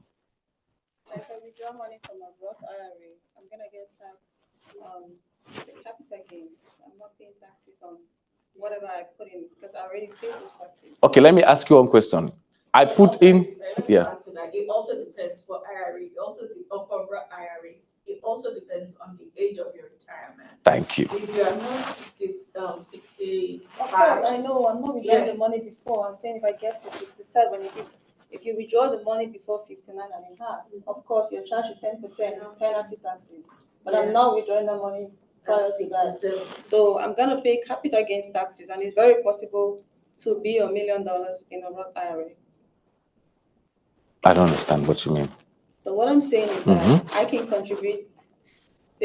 How much do you think is the minimum you put in a Roth IRA? 7,000, like for this year, right? It's seven every year. It's 7,000 a year. How are you gonna get to 1 million with 7,000 a year? No, you're gonna keep contributing, right? I'm not. You don't do it one time and you let it go. You keep contributing, and it's very possible to grow $1 million in a Roth IRA by the time you retire. And I have to pay capital gains taxes, and there's long with 7,000 a year. Yeah. Okay, you grow. Okay, let's do it mathematics, right? Let's do it this way. You put in 7,000 a year, right? Let's say you do it for 15 years. How much is that? Why will I do for 15 years? I'm gonna do for the time I'm working. That's what I'm saying. If I'm retiring. Okay. Let's say you do for 40 years. Yeah. Can you do me a calculator of 7,000 times 40? 280,000, right? Yeah. Okay, good. Then the 280,000 grew to what? To 1 million, right? Now, you know what they do? Your 280,000 is out. which one do you think you make money on? Is it not on the interest? But I tax you on the interest. Are you winning? I'm paying short-term capital gains taxes on the money I made already. They're not charging you on whatever I put in there. I'm paying the taxes. But no, they still charging you taxes because 280. If you take that same money, right? I want to ask. Let's look at it this way. You take that same money, right? You put it in your mattress. It's 280,000. If you go to your mattress, you get that money like that, right? No interest at all. But now, you now put it in an IRA, like you said, Roth IRA, right? You agree to 1 million, for example. Let's be generous. You get to 1 million. 280, 1 million minus 280. 620, right? 720. 720 and 280, which one is bigger? The tax on that 720. You're not getting taxes on all of that, and it depends on the amount of taxes. There's long-term capital taxes and there's short-term capital gains taxes. No, that's if you're selling. That's if you're selling. That's if you're doing. So if you're doing Bitcoin, for those who are doing Bitcoin, so there is what we call short-term capital gains and long-term capital gains. So if I sell my Bitcoin now, I get paid taxes now, which is short-term capital gains. That's what I get paid on. If I leave my Bitcoin for many years, I still get paid, I still get taxes paid on the long-term capital gains. So it's the same strategy they use on your IRA. End of the day, you will still pay taxes. Whether you pay short-term or you pay long-term, they will still catch you. For me, if I have my 1 million and you pay taxes, I still make more money than you. You know that. Because I did not pay taxes on my 1 million, no dime. But you are still sitting there and still paying your taxes. Yes. So the idea why you say the rich and the wealthy don't pay taxes is because they use strategies that enable them not to pay. I'm not saying the IRA is bad. What I'm saying is, end of the day, whether you pay taxes on 1% of it, let's be honest. 1% of 100,000 is what? Just 1%. The government knows that at the end of the day, you will pay for it. If by that time, let's look at it another way. If by that time the market lost 20%, who suffers? Let's be honest. You get to retirement, like you say, 67, right? You reach that 67. The market, I don't know, something happens, and bam, 30% is gone in the market. You, sister, I understand where you're coming from. It's smart to diversify, I get it, but it's painful to lose money. I'll be honest with you. And even at that, you still have reserves. Even if the market drops 30%, what's the average it takes back to rebalance? But inflation, 18 years. It takes about 18 to 24 months to recover. That's why To recover, right? To come back. Do you predict even the people in Wall Street, do they predict what the market will do tomorrow? That's the average. It takes about 18 to 24 months for the market to recover from the bear market. Okay, I wish I can go into the You want to say something? You can say something. The question I know that a lot of people asking in the financial space is, will you prefer to be taxed on your seed or your harvest? Which one?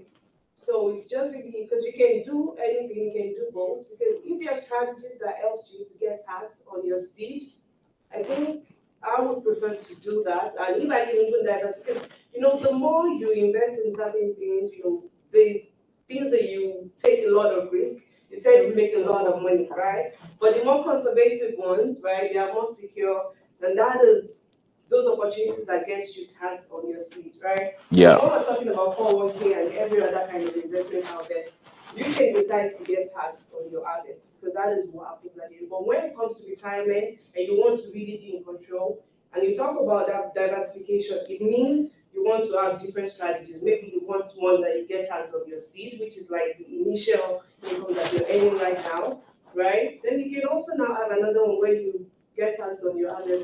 And that's my point, because at the end of the day, I think I'm going back to where, when he was doing the presentation, he was saying that 401k is not an investment. I think that's a little bit misleading. No, it's not. It's not an investment. It's an investment. It's not an investment. It's a tax code. It is, but you invest the money. It's not an investment.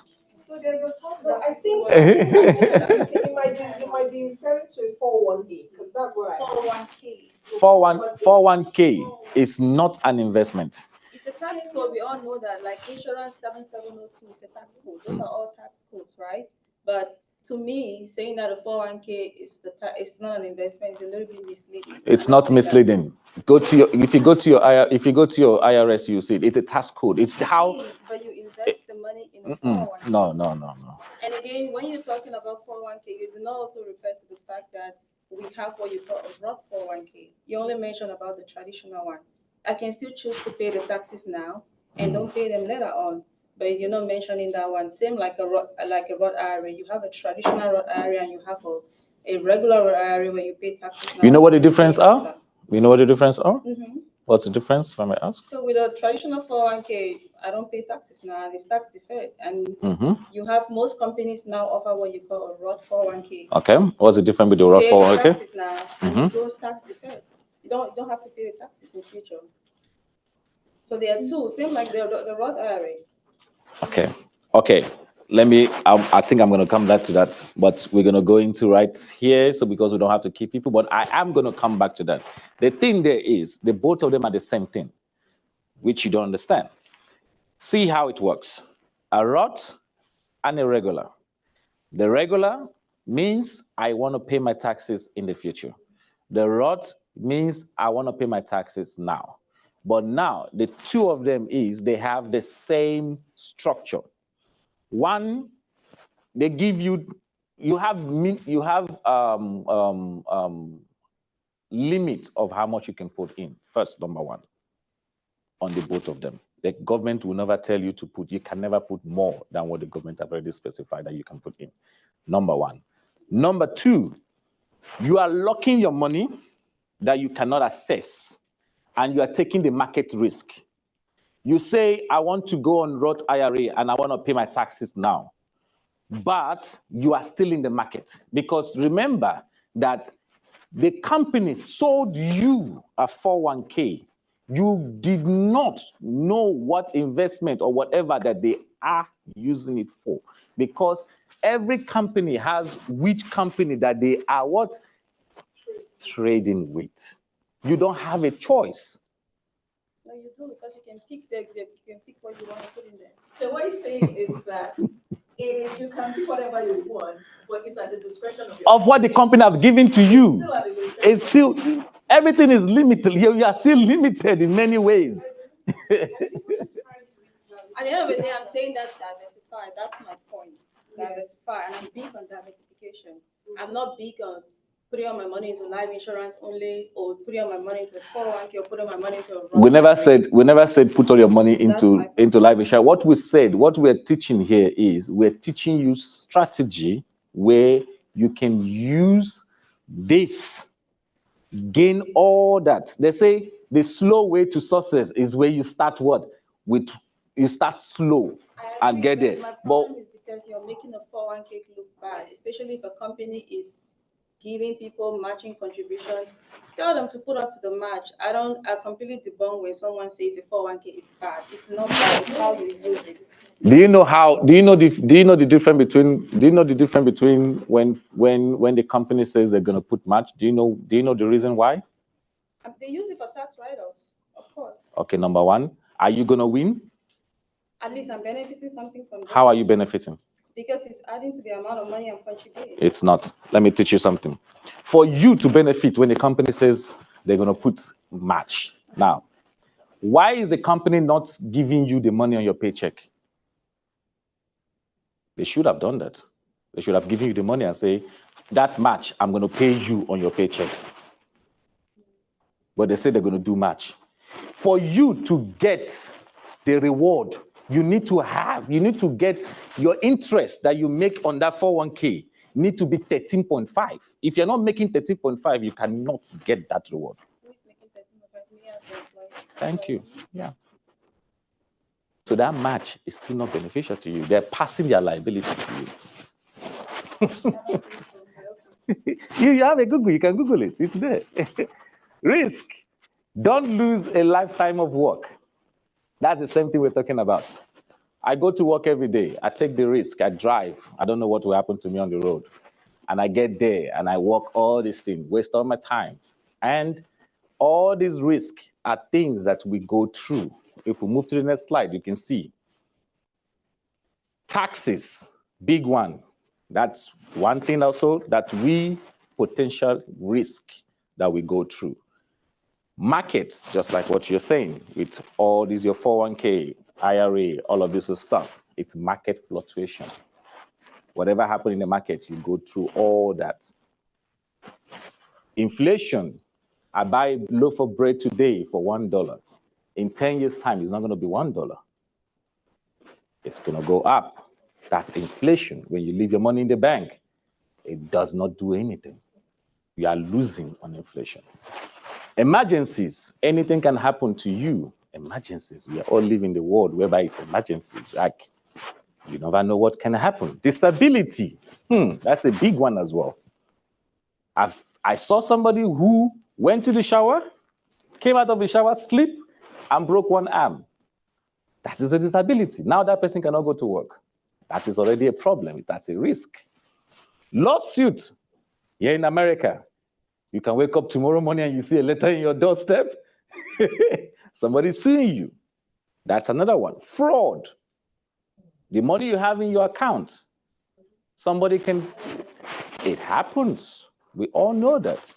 Outliving your money. If you go all the way, see, that's 401k. If you go and the other stuff, all the way to Walmart, you see a lot of people, older people. It's not like they didn't work when they were younger. They did. They did all the same thing that everybody, all of us are talking here. Put money here, you know, it's going to be like this. You know, it's going to get to 1 million, it's going to get to 500,000. They did all of that. But the money did not last for them. They have to do, haven't you seen people working 70 years old, 80, they're still working? They have the same 401k that you have. But the money, because of what? This is a market. Imagine you put all your money, all your working money, you put it in there. And somebody's controlling it in Wall Street that you don't know. And they don't put their money in it. But they tell you to put your own money in it. Debt, we cannot live, all of us won't live here forever. This is also another problem. Also, all of these whole things here are risks that we face as a human being living in this world. We go to the next part. The big picture, know where you're going and how to get there. If I put you in a car and I say drive, are you going to drive? No. Reason why? Because I didn't tell you where you're supposed to go. I just said jump on the car and you go. No. Nobody's going to go. I won't drive. I won't go anywhere because I don't have a destination. The big picture plan benefits. So these are all the benefits after you received your big picture. Argue less about money. Very important. A lot of people argue less after learning how money works. Money is a very sensitive thing. But if you understand how it works, you'll argue less. Find wasted money. There are places that we throw money away that we don't know. It's not our fault. It's because we don't have the information. Wasted money. There are places, if I explained so many places we throw money away, there's so many ways that we throw money, but we don't know. Improve cash flow. Very important. Everybody wants what? Cash flow. They always say when you lose your liquidity, which is cash is king, credit is what? It's queen. If I have more cash, I can go into a business way faster than somebody who is doing what? Looking for credit. Because you never know whether that person, when you're looking for credit, you don't know whether you're going to get it or not. But if I have liquidity, if I improve my cash flow where I have more money, I can jump into a deal faster than that person. Dramatically increase your savings, obviously, very important. We all need to save. People know how to save, but when they save, they do what? They go back to where they saved their money and deplete it and go back. So imagine if it took you 10 years to save 10,000. Let's make an example. And one day you just write a check. Are you going to take another 10 years to save another 10,000? What did you just lose? 20 years. So we teach people how you can get out of debt faster than you can ever thought possible. There is a case study, I think he's going to get there. We'll show you how we took a debt. The family was supposed to pay the debt for 30 years to what? To 5 years. From 30 to 5. Everything in this country and in this world is strategy. Nobody can teach you that. Your CPA cannot teach you that. Your tax prosecutor, they don't know all of this because strategy is very important. Learn how to prioritize your account. Your family bank, learn how you can prioritize your account and retire with tax-favored income. This is the big one in the room. Tax-favored income. If I pay all my taxes till I get to 60, I don't want to pay any taxes again. I don't want to do that. I have an aunt who is struggling today because of this tax. She lived here for years, invested her money in this sold thing that we all talk about that they sold. This is first-hand experience. She is struggling with it at the moment, taxes. Sometimes I look at her and I just shake my head and say, I understand the pain. She's retired. She put money in CD, they hit her. She came back to me, she was crying. She was like, man, this thing you are saying is true. Because now she's experiencing it now. The same Social Security, I was the one that did it for her yesterday. I saw the taxes. I was looking at it, I told her, you see? She said, I wish I knew. But what? The time has passed. The reason I'm saying this is not like I'm saying whatever you're saying is wrong. But the reason I'm saying this is because I'm experiencing it. I'm seeing a family member go through that. I'm telling you based on experience. If we'll go back, we see this is Mac and Joyce. Their debt was 180, but their real debt was 380 because they didn't factor the interest for all those debts. People collect, like sometimes when I get clients and I say, do you know what interest you're paying on your credit card? They don't know. Many of them don't know. They just collect credit card. And I say, do you know what? When they go back and say, Jesus, it's 29%. I said, yeah. You don't know. The bank wants you not to know. They put it there in the paper, but their hope, their prayer is you shouldn't know. Why do you think they do that? It's because they want you to pay. You're going to have to pay for it.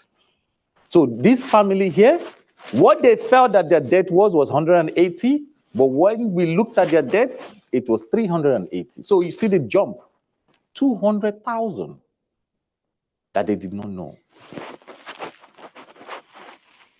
We were able to free them from their lenders in 7.8 years, save them this money, 122,000 that they were supposed to pay in that interest. Freed up this money that they were wasting already, going into what? To service those debts. And they had this for retirement. This tax-free. Most people see this, immediately they make a decision like Mac and Joyce.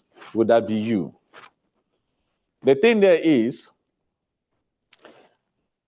I'm not saying, going to go back to what she said, right? I'm not saying 401k, all of this stuff. The thing is, many people don't know it's a tax code. Government, even if you go on your W9 IRS website, it's written there. It's there. How do you want us to tax you? You need to know. You work in a healthcare. What does a healthcare gives you? 403b. Why is it not called 401k? It's because the government wants to know which sector are you working in. That's how they want to know. So can you highlight some points about the 41A? 41A. Yes. All right. So 41A is different from 41K. So it depends exactly on which company you're working for and which sector you are. Okay. So I work for a county government, and what I do is I monitor it myself. Like currently, I froze it. Okay. Okay. But I don't know if I'm doing the right thing. How did you contribute in it? They just pay where I work pay for it. You elected for it to go in there. Okay. All right. I will have to look into it first, and I'll tell you what to do about it. Yeah. So basically, every sector that you are in, government knows. How do they know which sector you're working? Because they don't know whether you're in the healthcare. They don't know. How would they know? The only way they would know is through all these numbers. That's how they will know. Police officer, TSP, whatever, 5457 or whatever they call it. So they know all of these whole things through these numbers, how they can tax you. These are all the reasons how they know. So the vehicle inside the 401k, that is now the investment. The 401k is just a garage, just a tax code. But now the vehicle inside of it, which is which one the company is partnered with, that is now the mutual funds, which you don't have any. It's what the company is doing. That's the only thing you can do. You cannot elect by yourself and say, no, I want to go with this person. I want to go with this person. You get what I mean? So we've looked, our review first was knowledge about how money works. We learned about improving cash flow, reduce our debt, reduce our taxes, very important, minimize risk. All that risk I listed there, disability, outliving your money, all of this other stuff, taxes and co, and the big picture. This is the point where I cannot decide for you. A goal without a plan is just a wish. Pure big wish. If I say, oh, I need to go there, and I don't make a plan to get there, I'm just making a wish. So a goal without a plan is just a wish. This, I cannot decide for anybody here. We've learned all of this whole stuff. We've seen the importance and the strategy that we provide here with TLG.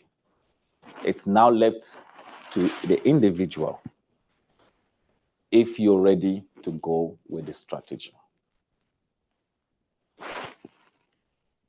Okay, that's it. Okay, so it's now left with the individual if we're ready to go with the strategy.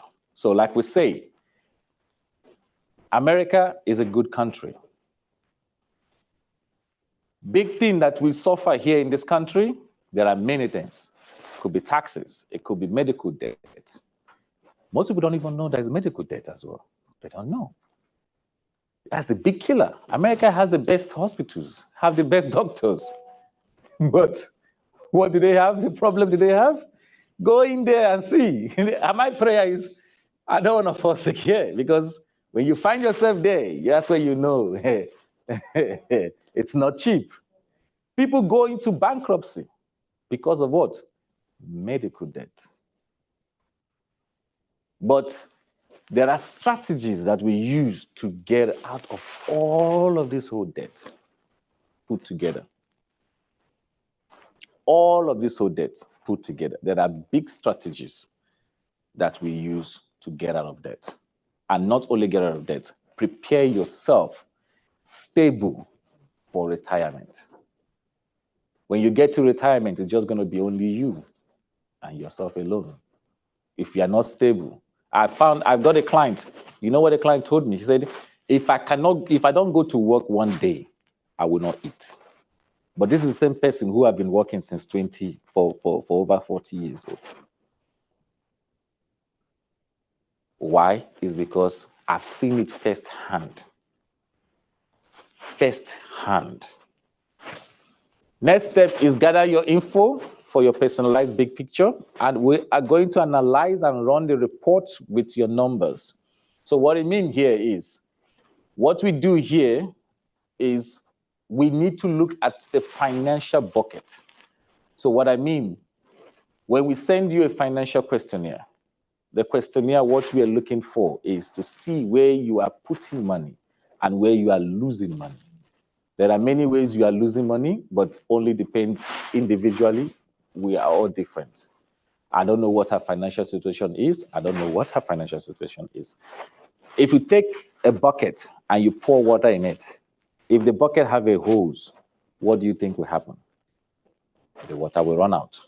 So what we do is we plug those holes and we teach you how you can use the same strategy, plug those holes so that water doesn't run out. There are many ways you will lose money in this country. Like what we do, all of us over here, like my money, I use my $1 3 times. $1 that I have, I use it 3 times. The 3 times I mean, there are many ways that you use that same $1 that you spend differently. I spend it differently. But I still achieve the same aim 3 times with that same $1. So we thank you guys for coming. Morenica over here is my colleague. Hello, everyone. I think she has something to say a little bit. Do you have anything to say? Oh, thank you so much. Yeah, I'm done. So thank you so much, Kevin, for the wonderful presentation. I also thank every single one of you. You could have chosen to be anywhere today. Today is Saturday. Of course, you could have chosen to be anywhere. So we definitely appreciate you for coming. And I really hope that you learned something, right? So if anybody wants to share, if anybody still have any questions, we can talk briefly around it. We're done with the presentation, but it's just feedback from people. If you want to learn how you can learn more about it, because I know this presentation is just like your initial understanding. To circle back. Okay. And listen to everybody. But I'm more concerned about the 4-1.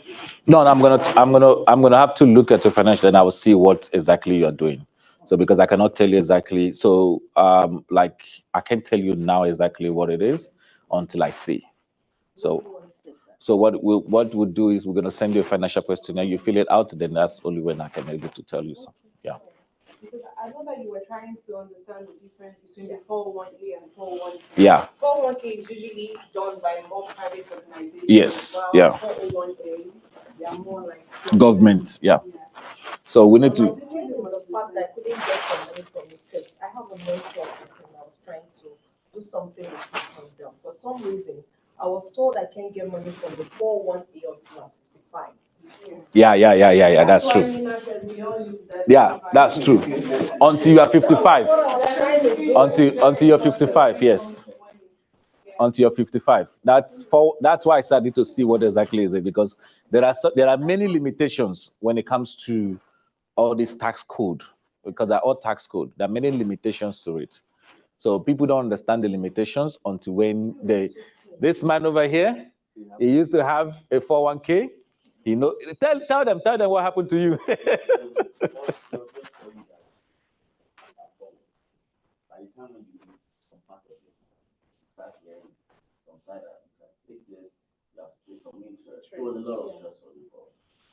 Yeah. So same thing. People will tell you, But that's because they don't want you to pull out money from the tax. But when I need my money, No, you can't, that's what it is. It's not like retirement. I didn't understand that. Yeah, and it's In just my mind, I clarifying thought the challenge we're having, the back and forth question that Nina was asking. You know, 401k is actually not an investment. You know why I'm saying that? It's not because it's bad, it's not bad, right? It's not an investment, but it's a savings plan. Right, because it's just like when you talk about 401k IRA, they're just like a parking garage, right? It's just showing you, okay, this is where I'm parking my car right now. Okay, so it is now the government that now decides where they're going to put it. And that's when the investment comes in. That is when the investment comes in. Yeah, of course, the 401k is not investment, it's the investment plan. But the reason why they do that is because if they don't do that, they realize that a lot of people get to retirement and they don't have any money. So that's, and the thing is that my problem is that first of all, a lot of African people, we don't have financial literacy.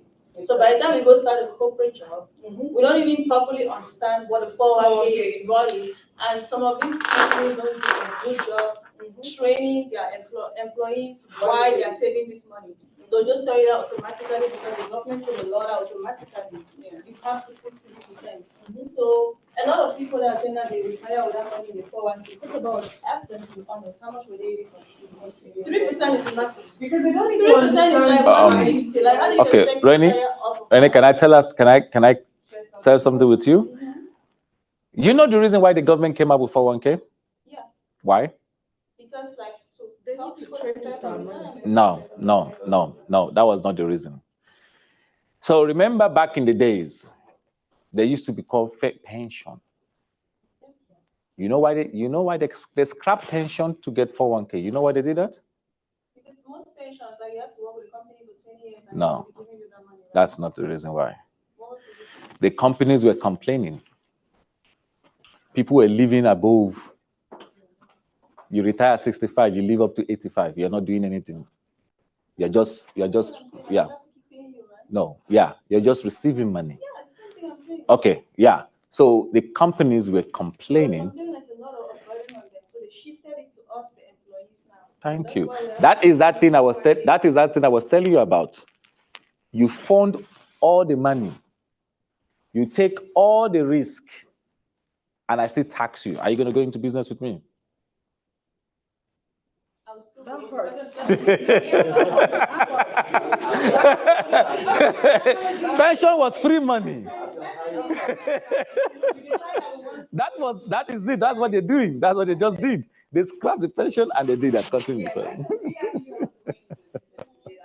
want to do this business for 30 years, right? But you need to go ahead, find out the money, run this business, do everything. And at the end of that 30 years, I'm going to come tell you what's my what you owe me. What you owe me from that business. You still want to do that business? I'll still and you're a good friend. No, I changed my mind. Based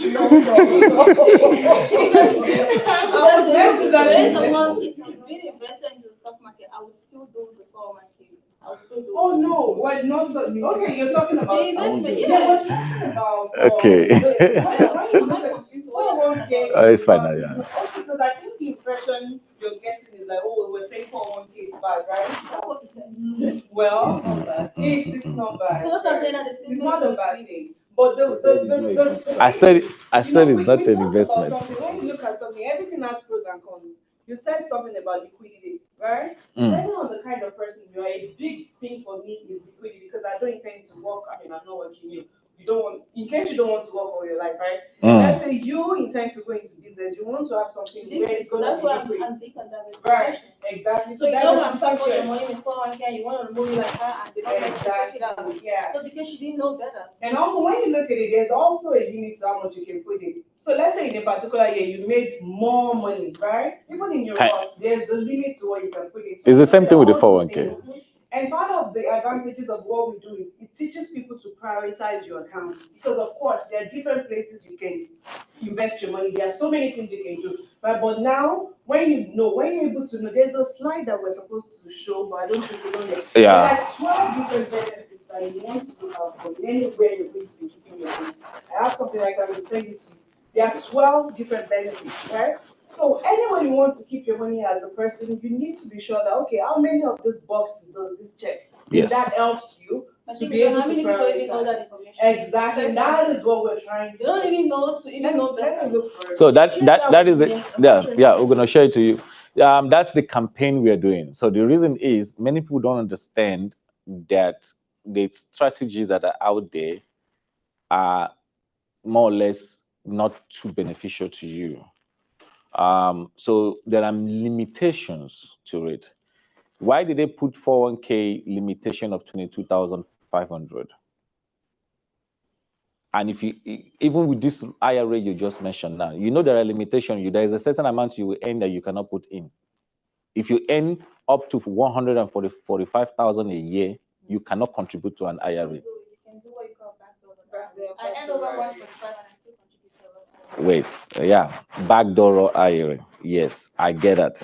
Now you contribute backdoor IRA. You know there is also a mega backdoor. You know that? Yeah. Good, I get it. Now, why do you think they do all of that? Why do you think there is something called backdoor and mega backdoor? Good. The reason is traditionally it's 22,500, right? Mega backdoor is they still give you opportunity because they've limited 146,000 that you can earn. If you earn above that, you cannot put in. They open a mega backdoor so you can do what they will still collect more. They open they open a back door, then they now open another mega back door. The reason is many people don't know that they are looking, more or less, they are looking for that your liquidity. Somebody who have liquidity have power. If I come and I tell you, you can only put 22,500 if you earn 145,000 or 146,000, right? Where is the other money going to?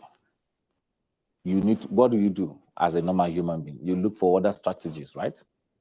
Good. But if I say, oh no, yeah, I open another back door that you can still go in, what do you do again? You do what?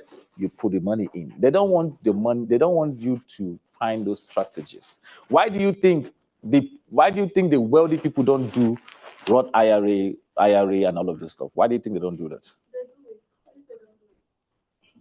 And the IRA goes back. Have you seen? Wait. Have you seen any wealthy person talk about IRA and Roth IRA? Most of them are business people. They have the ones that No. Have you heard them tell you they do mutual funds? And that's what we are teaching you. They don't do they do mutual funds. For you to get into mutual fund in Fidelity, you need to have 400,000. They never put money in these places. The thing is that the Roth IRA goes back. See, the best way to make money is mutual funds. It's slow, but it's what? It's compounding, and it's what? It's safe. It's safe. It's the fees and the charges, surrender charges, all the stuff. You know how the fees work. So you want to tell her? Because my thing is that you're saying that the Roth IRA is like, and I'm just like, I'm okay with the whole presentation. But I think is that the way they should be teaching this is that people should diversify. Do not tell people not to do a Roth IRA completely or 401k because it's not good. That is where the No, we don't want to teach you in a way whereby you dump all your money in that place. And it's like you're teaching people correctly. Because say, for example, and again, how many people even make a lot of money to even, first of all, be able to contribute? So I'll tell somebody that if your employer is matching your 5%, contribute up to your match and don't put anything above that. And then if you want to contribute to a Roth IRA, you can contribute to a Roth IRA because that will go tax-free. You don't have to pay any taxes on a Roth IRA. There's no taxes. There's no taxes, yes. As long as you go a Roth IRA. There's taxes on the gains. No taxes. On the gain. There's gain. There's taxes on the gain. There's taxes on the gain. There's no taxes on the amount you put.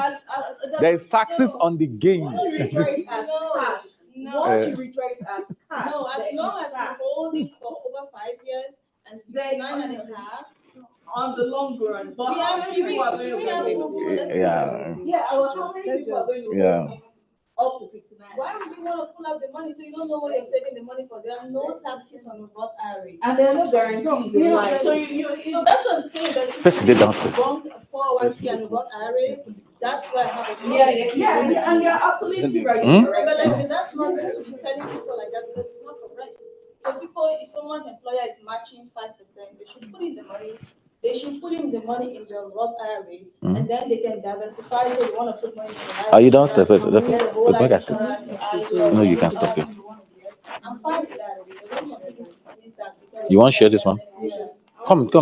Shut up now. So, sorry, I know, because right now we're not trying to say, oh, buy this or do this, this is good, this is not bad. But I just want to talk about this briefly. And there are different accounts.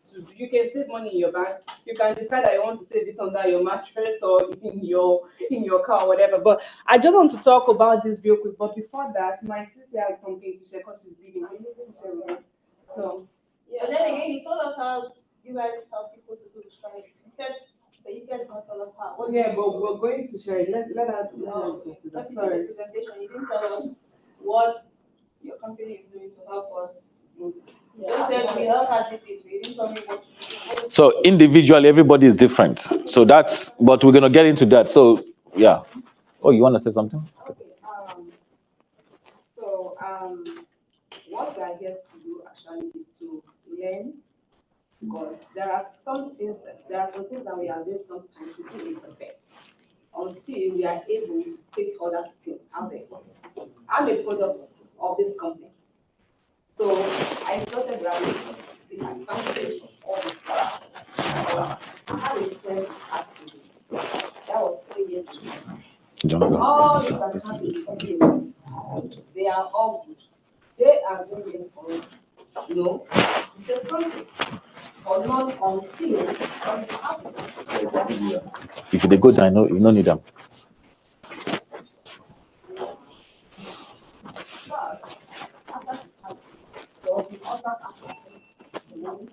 No, they have a 10-year-old boy. That boy is there. How much are they giving him for social security every month? 1,300. And he's going to private school. Everything now, the man has been struggling since 2022. When he passed away. And they are taking money out of this man's account for this lawyer, for this court, for this. This lady's work. She's a DON, Director of Nursing. She has a, I think she did an NP program as well. With all this money she worked and put in all this account, they told her she put in, but does the other have access to the money? The boy is there. We have to come together. I'll send it to you. All right. They are good. They are not saying they are not good. They are good, but we have to think of what we work for so hard for.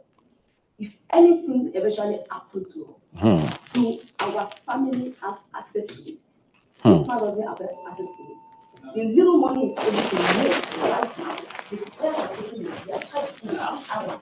It made a call to them last week, asking whether they want to come to the house to do their they said they need to come to the house to do like inventory or something. Oh, okay. And they have been delaying that for over 6 months now. And each time we call them, they are charging him for that phone call. That's a consultation. So these are the things that we are trying to open our eyes. I'm not about any product. I'm not saying this product is fine. This product, I'm a mom. I have a husband, I have kids. Everything I work for, immediately I'm gone. I want my family to be able to access it. Take care of my children. Get all my documents ready, like my Ganja sheet. How I want the government to pay my children. A caseworker in the state of Maryland to tell whoever is taking care of the children, this amount should go to the children every month. They have to monitor the person. That's what we are teaching ourselves. See, that is their product. They are benefiting from. I'm not even concerned about that. So I met Many people are we on YouTube? We're still on I YouTube. was like almost 3 hours driving forth and Where's the YouTube? and the man was asking me some Where's the questions. YouTube? All the accounts I'm contributing the money to. Yeah, do it. When can you access it? Everything. So one thing we have to that is, if anything happens to you, what will happen to this man sitting? Do you even close your eyes? I was strong-headed at that. They would close your eyes. Imagine this man struggling with those children. What do you do? It's not as I started processing everything. Then I discovered that even this 401k at the end of the day, the government are going to freeze it after I'm done. Yeah. My account starts with, they are going to freeze it. Every investor account I have, they will freeze everything. Yeah, they'll freeze it, right? But you know what happened to the DON? It's because she didn't probably have a beneficiary on her account. So that's what happened. But she has the husband as the beneficiary. According to them, there are documents that she's supposed to do. She didn't do them. They have the guy to go and get What kind of administrative certificate. So we went to the court and did that administrative certificate. After that, I think there was this money they asked me to pay also for trust or something like that. They have to open it in his name and the boy. So they can put everything. But it's not an easy process. We think it's easy to say. Were they actually legally married, yeah, right? Yeah, they are legally married. I mean, the only thing I would say is that I'm not gonna deny it. It's when someone dies and you don't have the only thing that they don't do is the life insurance. Everything else, if you don't have a trust, goes to probate. And the process can be so cumbersome, and sometimes it can take. Because I have not like it's a family friend that passed away 2 years ago. He was young, just 38, got an accident. I mean, they're still going on with the probate. It's almost getting done now. Probate takes time. That's the only thing. But the thing is that if you had structured everything correctly, eventually you're gonna go through. But it's just that when somebody dies, you're already money. You don't want to be dealing with all that headache.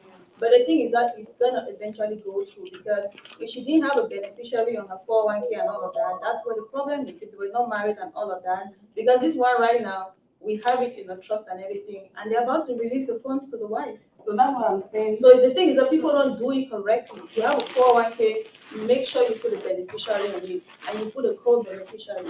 If you have a Roth IRA, you do the same. Any account you have, you do the same, because it's not like life insurance that they will not come into place. And the thing is that when you die, they will freeze your account. You have to go through probate. So now you don't have money. What do? That's why it's important to get life insurance. That's where life insurance comes in. So we are not even talking about that. So let's just run. I love the conversation. Please, let's just be open as well to information, because we can't know it all. That's just my only conclusion. Let's be open to information. So basically, everything we just said is number one thing that we just said. Big elephant in the room is taxes. We just try to teach you how not to pay taxes. For me, I don't want to pay a single dime on taxes. Reason 2020. So I don't want to pay a single dime on taxes. Reason why, if there are strategies that if there are strategy that I can use not to pay taxes or minimize my taxes, I will use that. You get what I mean? But if you tell me to put my money on places that end of the day, I will either pay taxes or my money is going to be locked, I cannot access it, or you wait till I reach 59 and I have it for access, I don't want to put my money in things like that. I'm not going to do that. The reason is I need liquidity. I'm a Nigerian. I'm an African. Yeah, that's what the I just want to speak about it. So like you said, right? The normal thing after the whole process of the present, this is the initial stage. This is an initial stage. Then, like you said, if people that want to go ahead and work with us, if you want to learn more. Before that, let me, because we've done a lot of back and forth with this 401k and all that. They are different. We didn't even talk about checking accounts. We didn't talk about stuff. There's so many things, right? There's stuff. But what I just want to share is just really any account where you know that, long-term savings, these are the benefits, like some of the ideal benefits that you should be looking out for. If you look at on there, the first one is tax deferred growth, right?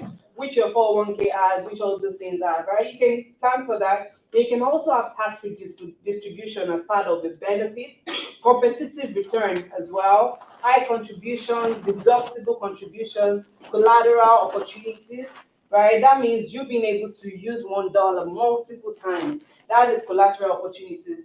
You need to make sure you're saving in a place where your money is safe. They can't just lock it up. They can't just, nobody can just get into your account and take your money. no loss provisions, right? Where you know that you can actually lose money in that particular account. And also guaranteed loan option, like can you take out money from that account when you want to, can still Just like you. collateralize it, right? Then unstructured loan payments, meaning no bank is, I mean, no credit check for you to know if you're taking out money or putting money back or if you're paying it back. Unstructured, meaning even if I take a loan out of this account, I don't feel pressure that I have to pay it back immediately, right? Then liquidity, because you want to use your money and you want to have control over it. Then there are also, some other additional benefits that we didn't hit on here, but this is just like a snapshot of what you can look out for in any way you want to keep the bulk of your money, and that is where we talk about prioritizing accounts. You can do 401k, you can do IRA, you can do Roth, you can do your bank, you can do your mattress, anywhere.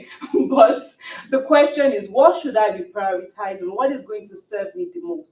Right? So if you're able to find an account that checks 8 benefits for you, or that checks 9, that checks 7, you're good. And we have accounts that can check 9 for you out of all those benefits. And if I just go in here so we can see. So based on these 12 things, looking at your savings in your money market, right? Your savings account in the bank, it checks 1, 2, 3, 4, 5, 6, right? You can do your savings account. That checks 6 benefits out of all these 12, right? Now let's look at which other account would you like to look at? Your CDs, can we go on and check CDs? Yeah, for those who have CDs, yeah. Your CDs checks 5 of these benefits. Right? It's safe, definitely. You have no loss provisions. There's tax-free distribution, high contributions, and collateral opportunities. You can collateralize your CDs, right? Then, let's look at 401k because that one has been the majority of the back and forth, right? It checks for benefits, right? You have tax-deferred growth, meaning you're going to pay your taxes later on, which is okay if you want to do that, right? Then there's competitive return as well, deductible contributions and some additional benefits as well under your 401k plan, right? Checks for out of 12. So at the end of the day, when you look at these things, you're the one who ends up deciding that, okay, this is what I need to prioritize at this time. And when you're diversifying, you consider all those things as well. That okay, I'm diversifying. Because when you look at how much money do we even really have to start putting in different things, right? So if you have something that gives you the most benefit, right? I believe most people want to do that. So yeah, on that note. So yeah, thank you, Rennie. Oh yeah, show her that one. It's gonna be the cash value. So, yeah. Okay, so it checks 11 out of, because your contributions are not deductible, right? Meaning that your life insurance is your personal thing. Do you get so? It's safe. It has no loss. It doesn't lose market fluctuation. It does not do that. I can collateralize my money anytime. When I say I use my money 3 times, I really use my money 3 times. $1, 3 times. It doesn't have to. It depends on the store. That's why I say it all depends on individual. It depends on what your situation is. So what I mean is, I use my money 3 times. I buy this thing today. The cash is there. I have it in my cash value. I don't have it in my savings account. I swipe the cash. I swipe the money with my credit card. Then I do what? I collateralize the money back from my cash value, but I did not use my cash. The insurance company gives you their money, not your money. But isn't that still a credit? No. So now, that is what I think you were here earlier when he showed you the difference between amortization and compound interest. There are 2 things. So what it means that when they give you the money, so let's make an example, right? I collect the money from them. The loan, it's a loan. The loan is due in different ways.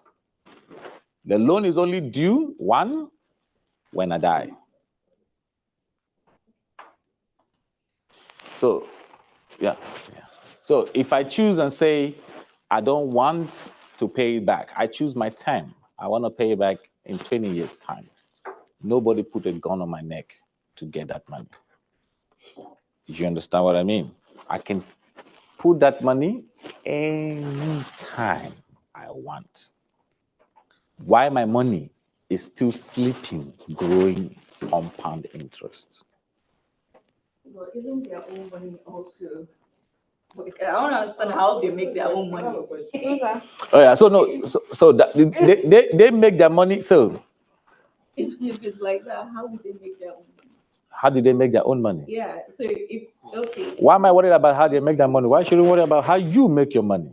No, because at the end of the day, it's a loan and like the repayment falls on me, Yes. right? You choose when. I can pay back at any time. Mm. But there's always, it's not as easy as that. Let me explain to you how it works. Remember when you buy a life insurance policy, you have a death benefit, right? They collateralize the death benefit. Remember, everybody will die. So that death benefit is what they collateralize. So when I don't pay that money, the remaining money, the death benefit, they take from there. Because they already owe. So when I buy it, they already owe me $1 million. It depends. It depends. Some interest rates are like 3%, 3%, 3.5%. Max is 4. Max. It's called simple interest. The max they can charge you is 4%. That's the max. Something you get 3%. Yeah. So, but I know I'm talking too much, but it's fine. But yeah. I don't know, Adam.